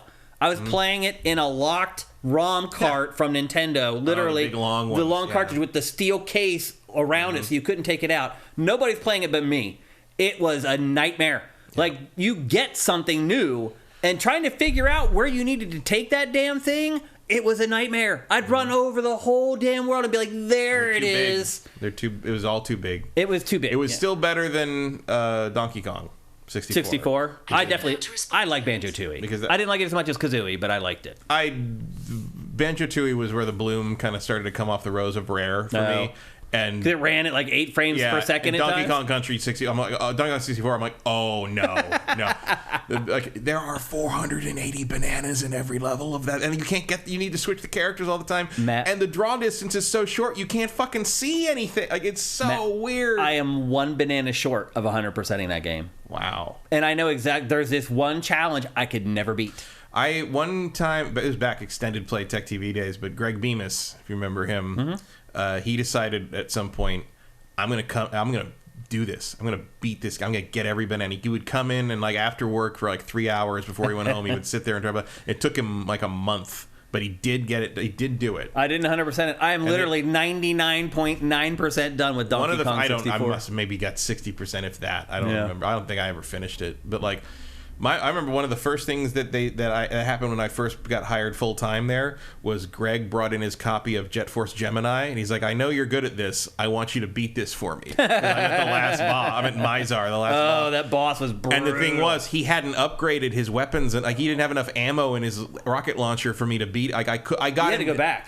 No, you can't go back. You're stuck. Oh, you're right. You are stuck. Like, you either beat him or you can't get any further, and you can't go back, can't go forward. And I tried like 7, 8, 9 times, dude. I got him down to 7, but I just couldn't do it. Actually, no, maybe I did beat him. No, I did beat him. I had no health left. I was the dog. I remember now. I beat him, and it was like if I'd been hit one more time, that was done. It, and I did it. And like he and Adam, you had to fight that battle because you had to strafe and jump.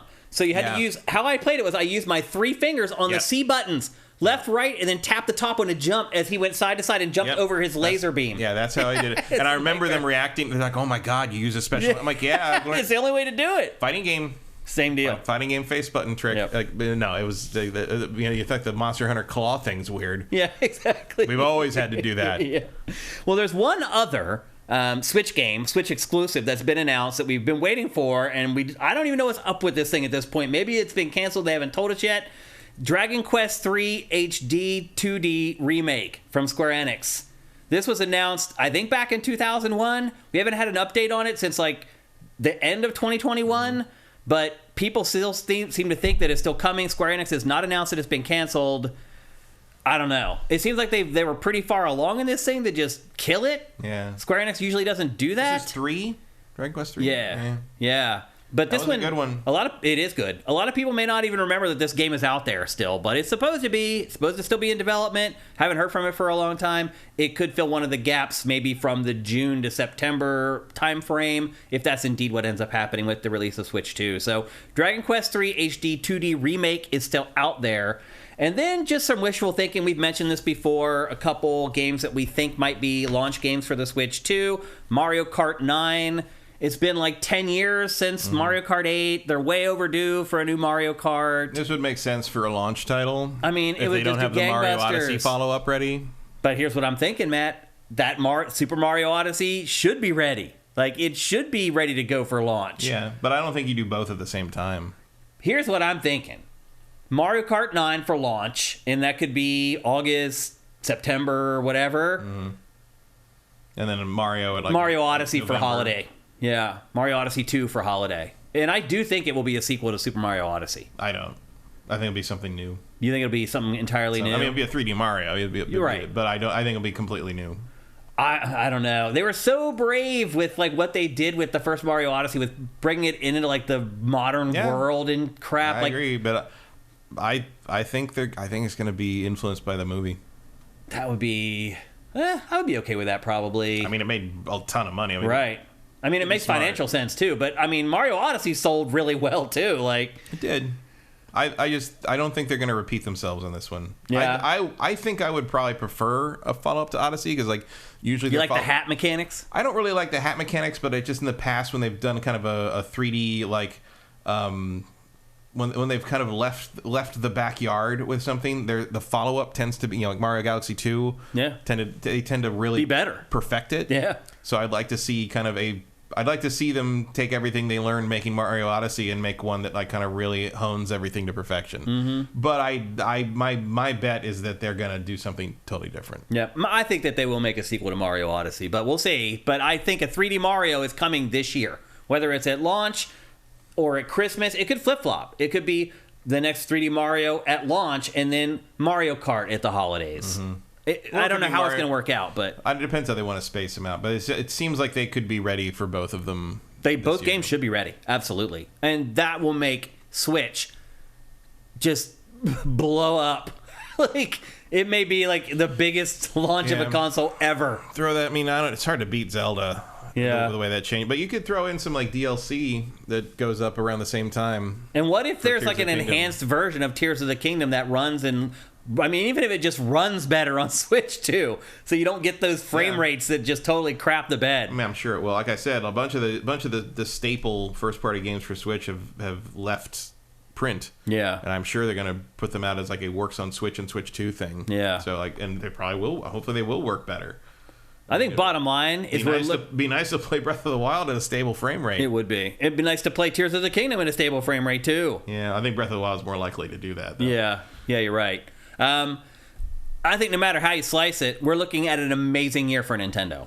Yeah, I mean they've it's their game to lose. Yeah, again. Yeah. I mean, we already looked at PlayStation last week. Not a whole lot inspiring there of what we know right now. That could obviously change. Mm-hmm. I've already started doing some gathering for Xbox for next week's episode. And, I mean, I don't know if it can hang with what we just talked about with Nintendo. We both just handed Nintendo... Or wait, were you Platform of the Year Nintendo too? Yeah. So we both gave Switch Platform of the Year last year. As of right now, it's kind of looking like it might repeat. So we'll see. Yeah. I mean, it's not my favorite Platform of the Year, but in terms of consistency, you can't argue. Can't deny it. There's just no competition. Yep. So... Even if I only get Mario Kart 9 and then we get the 3D Mario in March or whatever, still awesome. Yeah. Like basically what we're looking at, the next 12 months of Nintendo is going to be pretty sweet. Mm-hmm. So, good news. If you're a Nintendo fan, get your wallets ready, but yeah, I hope you may not want to spend any of your gift cards you just got for the holidays. You might want to save them for September or whenever for that Switch 2. And we'll see what the pricing is. But anyway, there you go. That's our preview of Nintendo for 2024. Yeah, I agree with Agile Nate. Bowser's Fury was the experiment for the next 3D Mario. That's what I expect them to do. It was great. That was awesome. I liked it a lot. Yeah. But again, it's set in the Odyssey universe, world, blah, blah, blah. So we'll see what they end up doing with it. Either way, I'll be happy. Yeah. New Mario idea? Cool. Another Odyssey? Cool. Can't go wrong either way with me. That is an interesting idea, though. It's like the idea is like setting them. I mean, they're all in the same universe technically, but it's just hard to reconcile. Yeah, a lot. It's like and because they're just so lackadaisical about it. It's like Odyssey going into the real world. Like that's why I think they're going to make a sequel to it, because it's such a big move that like to do that for just one game seems like they'd almost be admitting that they've screwed up. No, but in some way. But like look at how much of the movie takes place in the real world. That's true. Like I think they're just going to double. Oh, you're down right. on They that. kind of already are congruent anyway. Yeah. Okay.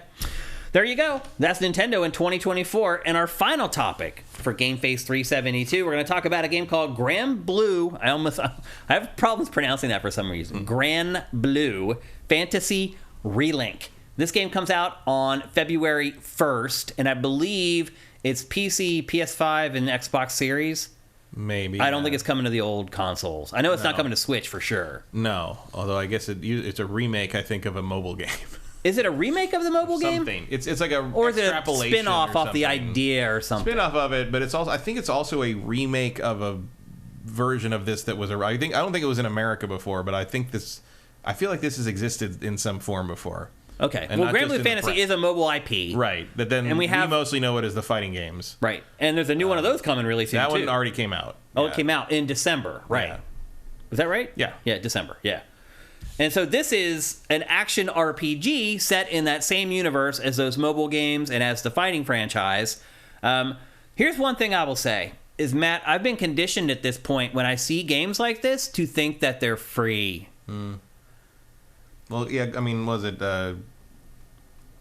I forgot the name like of it. Honkai Star Rail. Yeah, all those games. What's the game? The game with like the Breath of the Wild kind of clone with the.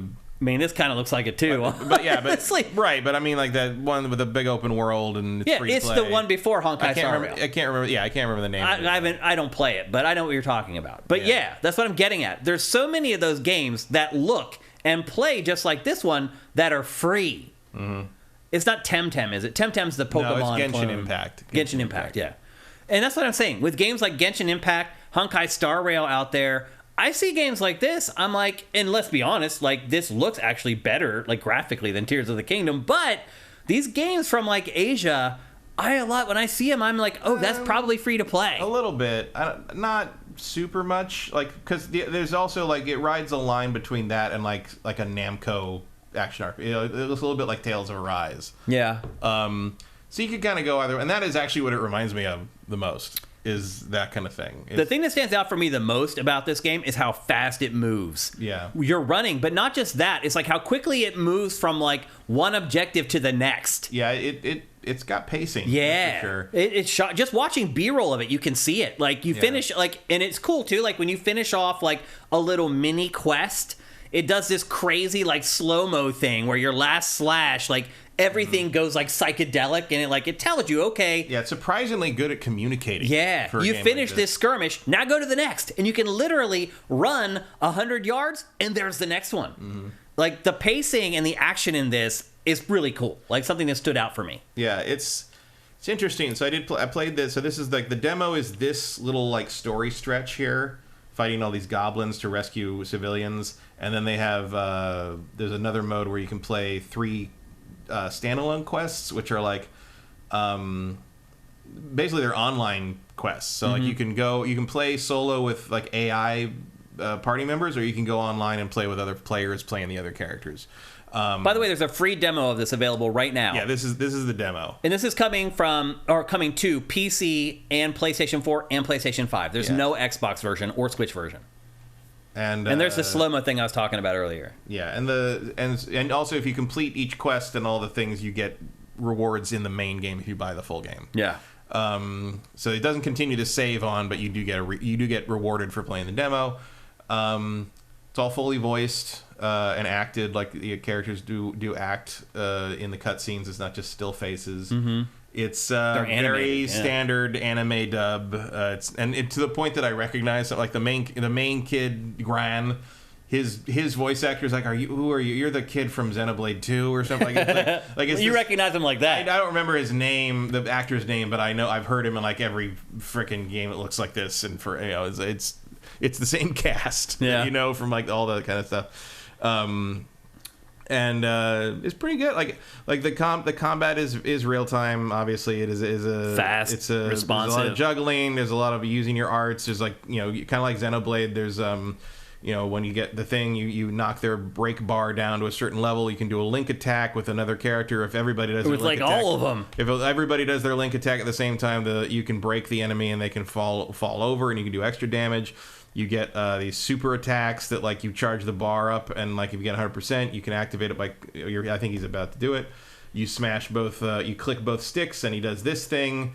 And then if everybody else has their bar ready, all the others can do theirs. So they're going to do theirs like right after that. And if all 4 characters do it, you get a final big group attack that does even more damage.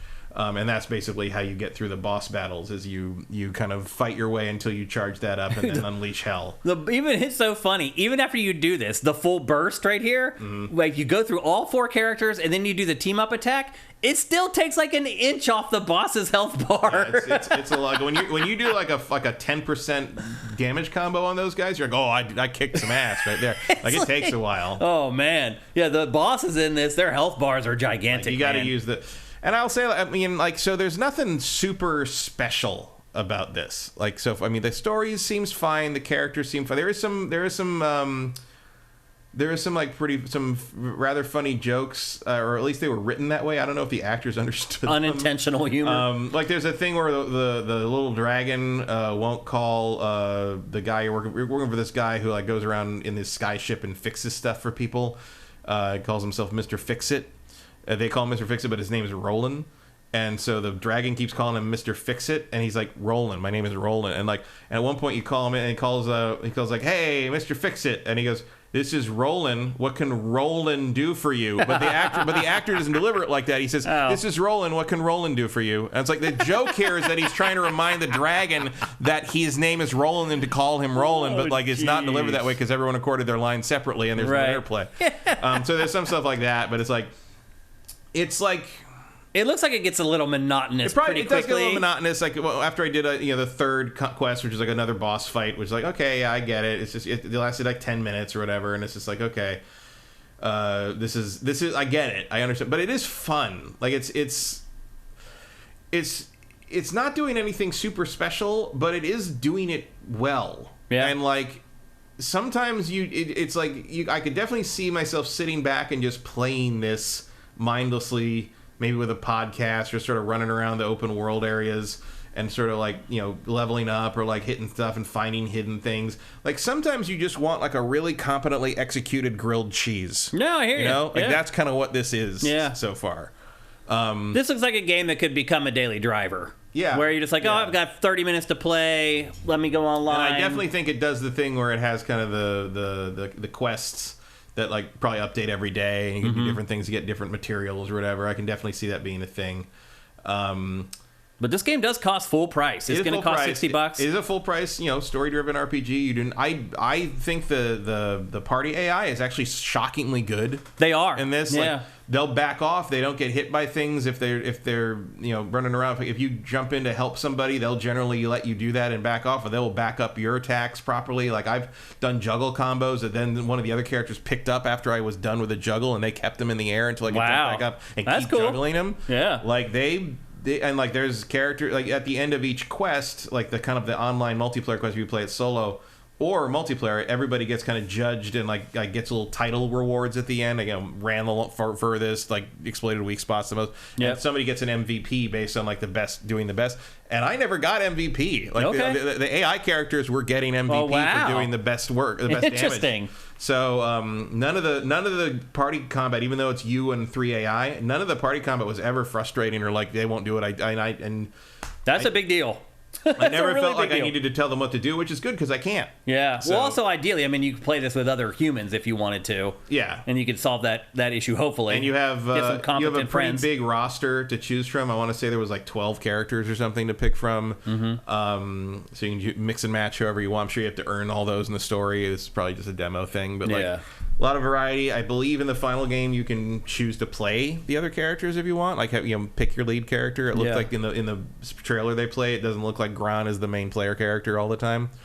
So I'm not sure how that works. Yeah, that'll be interesting. This comes out February 1st, so this is also coming in the next 2 weeks. This is all hitting at the same time. Yeah, there's a lot of big games coming out in the next 3 weeks. This is up against Infinite Wealth and Suicide Squad and what's the other thing? Tekken 8. Tekken 8, yeah.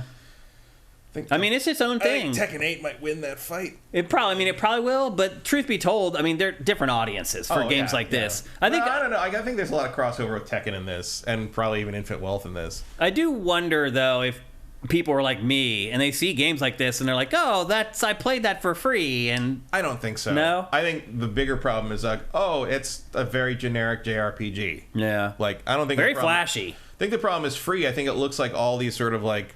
Tales from Arise and Saga stuff. It just looks like you've seen it before, not just because of things like Genshin Impact, but because even like Square and Namco stuff looks like this semi-regularly. No, you're right. Yeah, it is kind of amazing some of the games that are coming from these studios that like you've hardly ever heard of. Yeah, and also like this stuff, like the story stuff, is a little more interesting in the sense that. It is sort of a Skies of Arcadia style world with like these guys in airships and like they fly from island to island. Like these are all islands in the sky. They're not just like a general like world like continent somewhere. Yeah. Like the overall arcing world building seems kind of interesting. It's just not really in the demo. And so I do find myself curious about because I do like Skies of Arcadia so much that I'm like, hey, if anybody wants to do Sky Pirates again. Or just, I think most people would be cool with that fucking game. Yeah, seriously. Sega, where are you? That actually would be a smart move, man, to remake Skies of Arcadia. Yeah. I don't know why they haven't done it. I don't know. Yeah, it's like again, the duck consulting Just agency. give me the GameCube game again. Right. I don't even care. Even just up-res it or whatever. Yeah. You don't have to even do that much work. Because it's a great RPG all on its own. And the GameCube game is a big improvement. Yeah, absolutely. Yep, over the Dreamcast one. Yep, so that is Granblue Fantasy Relink. Again, it's coming to PC, PlayStation 5, and PlayStation 4 on February 1st. It is a full-price game. It may not look like it, but it is. And it does have some competition, but it does also, in its genre, it's kind of the only big deal for the next few months. So something worth investigating. Will we cover it again on GameFace? Maybe. I'm glad we kind of got in a little bit early here to talk about it because, again, we have these big games coming over the next couple weeks. Yeah, I guess I'm not 100% sure. I mean, I do intend to play it, but I'm not 100% sure what it could offer in the full game that would be in addition to what we've already said. Right. Like, unless there's some real surprises. I mean, here, I guess what I'll say is we'll probably play it. Yeah. Will we talk about it again? 50-50. Yeah. But anyway. Maybe when February cools off a little bit. Yeah. But it's kind of awesome to be this early in the year and have choices of games, of good games that you want to play. So again, that's Granblue Fantasy Relink for PC and PlayStation. And with that, it's time to get to some Q&A here on GameFace. But before we do that, here's a word from our sponsor, SoundWizardry.com. Experience the realm of extraordinary audio with Sound Wizardry. With a decade-long journey in sound design, we animate your movies and video games with the breath of sound. Our wide-ranging services include sound design, Foley, sound mixing and mastering, audio implementation, dialogue mastering, and the crafting of unique sound effects from freshly recorded material. Our portfolio contains Baldur's Gate 3, Steven Universe, Alan Wake 2, Gwent, Cyberpunk 2077, and more. Visit soundwizardry.com and let us transmute your vision into an auditory marvel.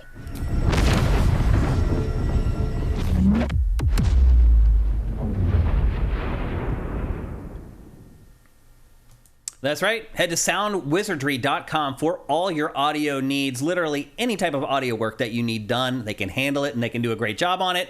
An awesome resume if you're somebody who's watching GameFace and you are someone who hires people to handle audio in your games. Resume speaks for itself. Sound Wizardry worked on 2 of the Game of the Year candidates from 2023. Nobody works on projects like that unless they got themselves on lock. Go to soundwizardry.com for all your sound needs, all your audio needs. Also, by the way, just really great people over there. Glenn is literally one of the nicest people that I have met working on SIFTD, which is probably why his company is doing really, really well. Go to soundwizardry.com. And with that, you got any questions for us, Matt? From chat? Cody S. Carter just subscribed. Thank you, Cody. Yeah, actually, I feel bad because we are now missing all the Twitch Prime stuff today. JM Rain threw some subs at people. Thank you, JM Rain. Again, for those of you who showed up late, just so you know, we had a mishap today when we were setting up for the show. One of our monitors fell onto this mouse, and it shattered the monitor. I know it sounds crazy. I couldn't believe it either. When I first saw it, I was like, no, I just need to reboot the monitor. Nope, that thing was shattered. So anyway, we haven't been able to incorporate chat into the show like we normally do today. I haven't been able to thank you guys for Twitch Prime or talk about your awesome comments, but we are going to answer at least a couple questions here for Q&A at the end. Got anything, Matt? Derek D1111 says, what old franchise like Prince of Persia do you want to return in a different form? My pick would be Dino Crisis. Dino Crisis is a good pick. It is a good pick. In a different form, though. Yeah. I assume it means new games or some new approach to it. But it can be the same genre still. Yeah. I mean, I think Dino Crisis should come into a new form because it should be an action game. Yeah. It should be at most, a more fluid Resident Evil 4. Yeah. I'd agree with that. The Dino Crisis 2 was the best one because it turned it into a full action game. Right. Yeah. Instead of a survival horror game. Yeah. I mean, my answer is always going to be Panzer Dragoon Saga. Yeah. The Panzer Dragoon game should come back. I mean, that's another remake that's just sitting there. Yeah, that should be done. What is Sega doing? It's nice you're trying Golden Axe for the 14th fucking time. Yeah. How about we do something that actually needs to be rescued? Yeah. I think one thing I would say, and I would just toss out Tribes, although they are making another Tribes right now. I saw the Tribes 3 thing. Yeah. They're working on it. We'll see how it turns out. I would never have known that's what that's supposed to be by looking at it. Yeah, it doesn't really... Yeah, exactly. It's 5v5. Have you played the original Tribes? That's not what Tribes was. Yeah, I know. That's not what the point was. I know. I know. So I'm a little disappointed in that. I wish they would call the Duck Consulting Agency because I could definitely help them make a good Tribes game. That's one I will always point to. But the other thing I would say that just in general is I would like good arcade-style sports games.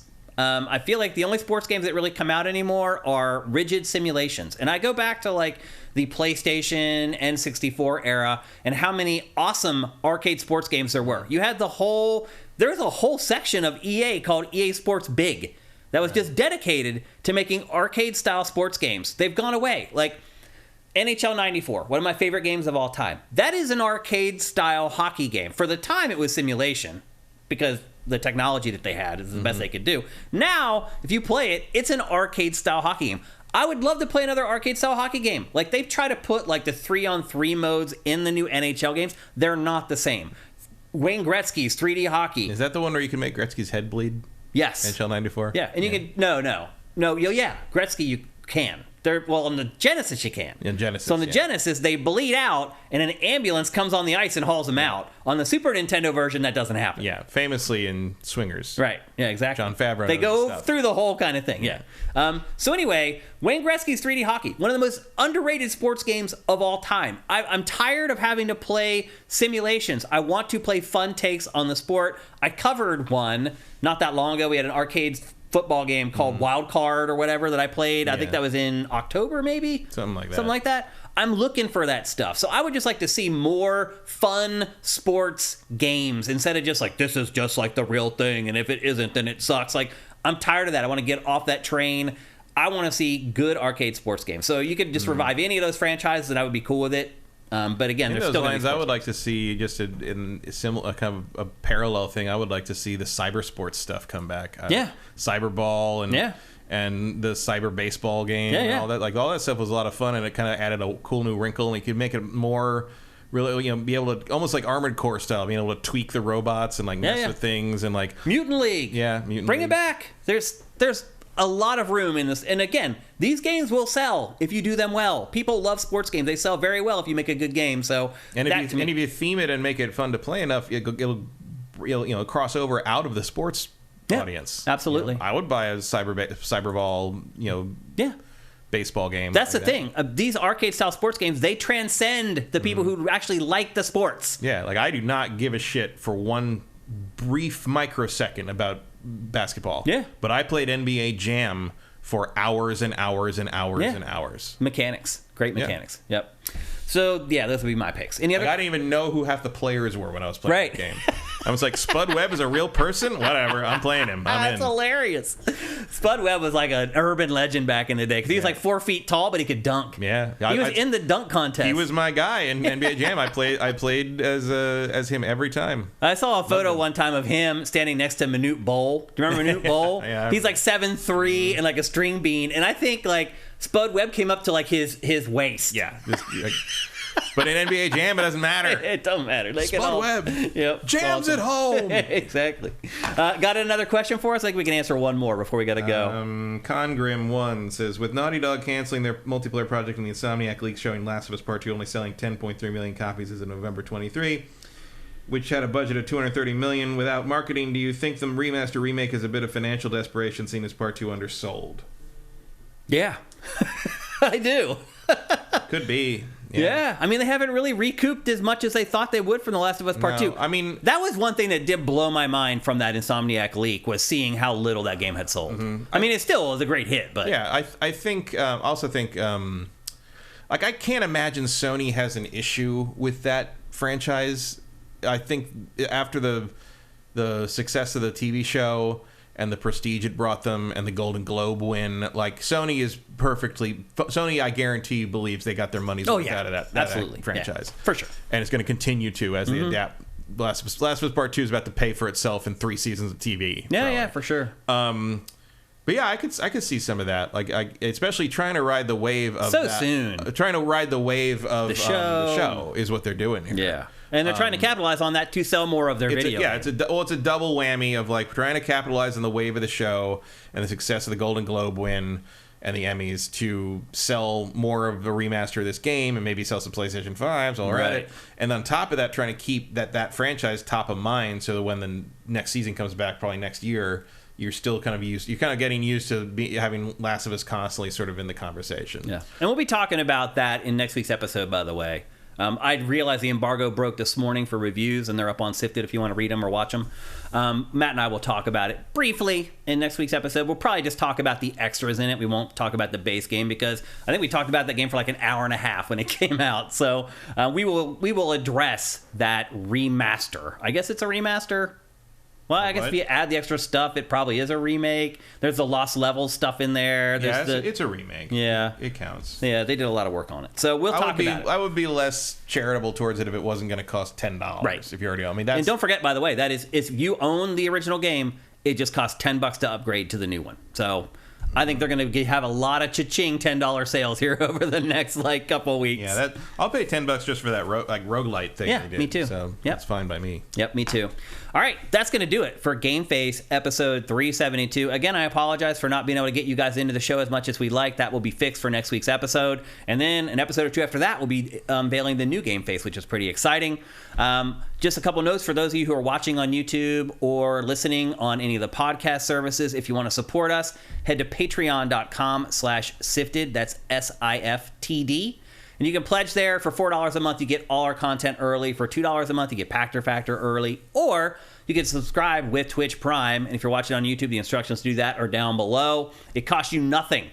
If you're an Amazon Prime subscriber, you can give us a free $2.50 every month if you do it. And once you've hooked it up the first time, it literally takes 3 seconds to do it after that every month. We'd really appreciate it if you could do that. Even if you are a patron, that would be awesome. And if you have no money or you're not an Amazon Prime member, you can still do stuff to help. You can like the show, you can subscribe on YouTube, you can share it on social media, you can review the show on any of the podcast services and give us a review. That helps the show bubble up in search. There's lots of stuff you can do even if you don't have any money, and we appreciate it all. So that's it for GameFace 372. Big stuff coming. Games, GameFace, everything here over the next few weeks. Really excited to do it with you guys. We'll see you next Tuesday right back here at twitch.tv/SiftedGames. GameFace is up and out.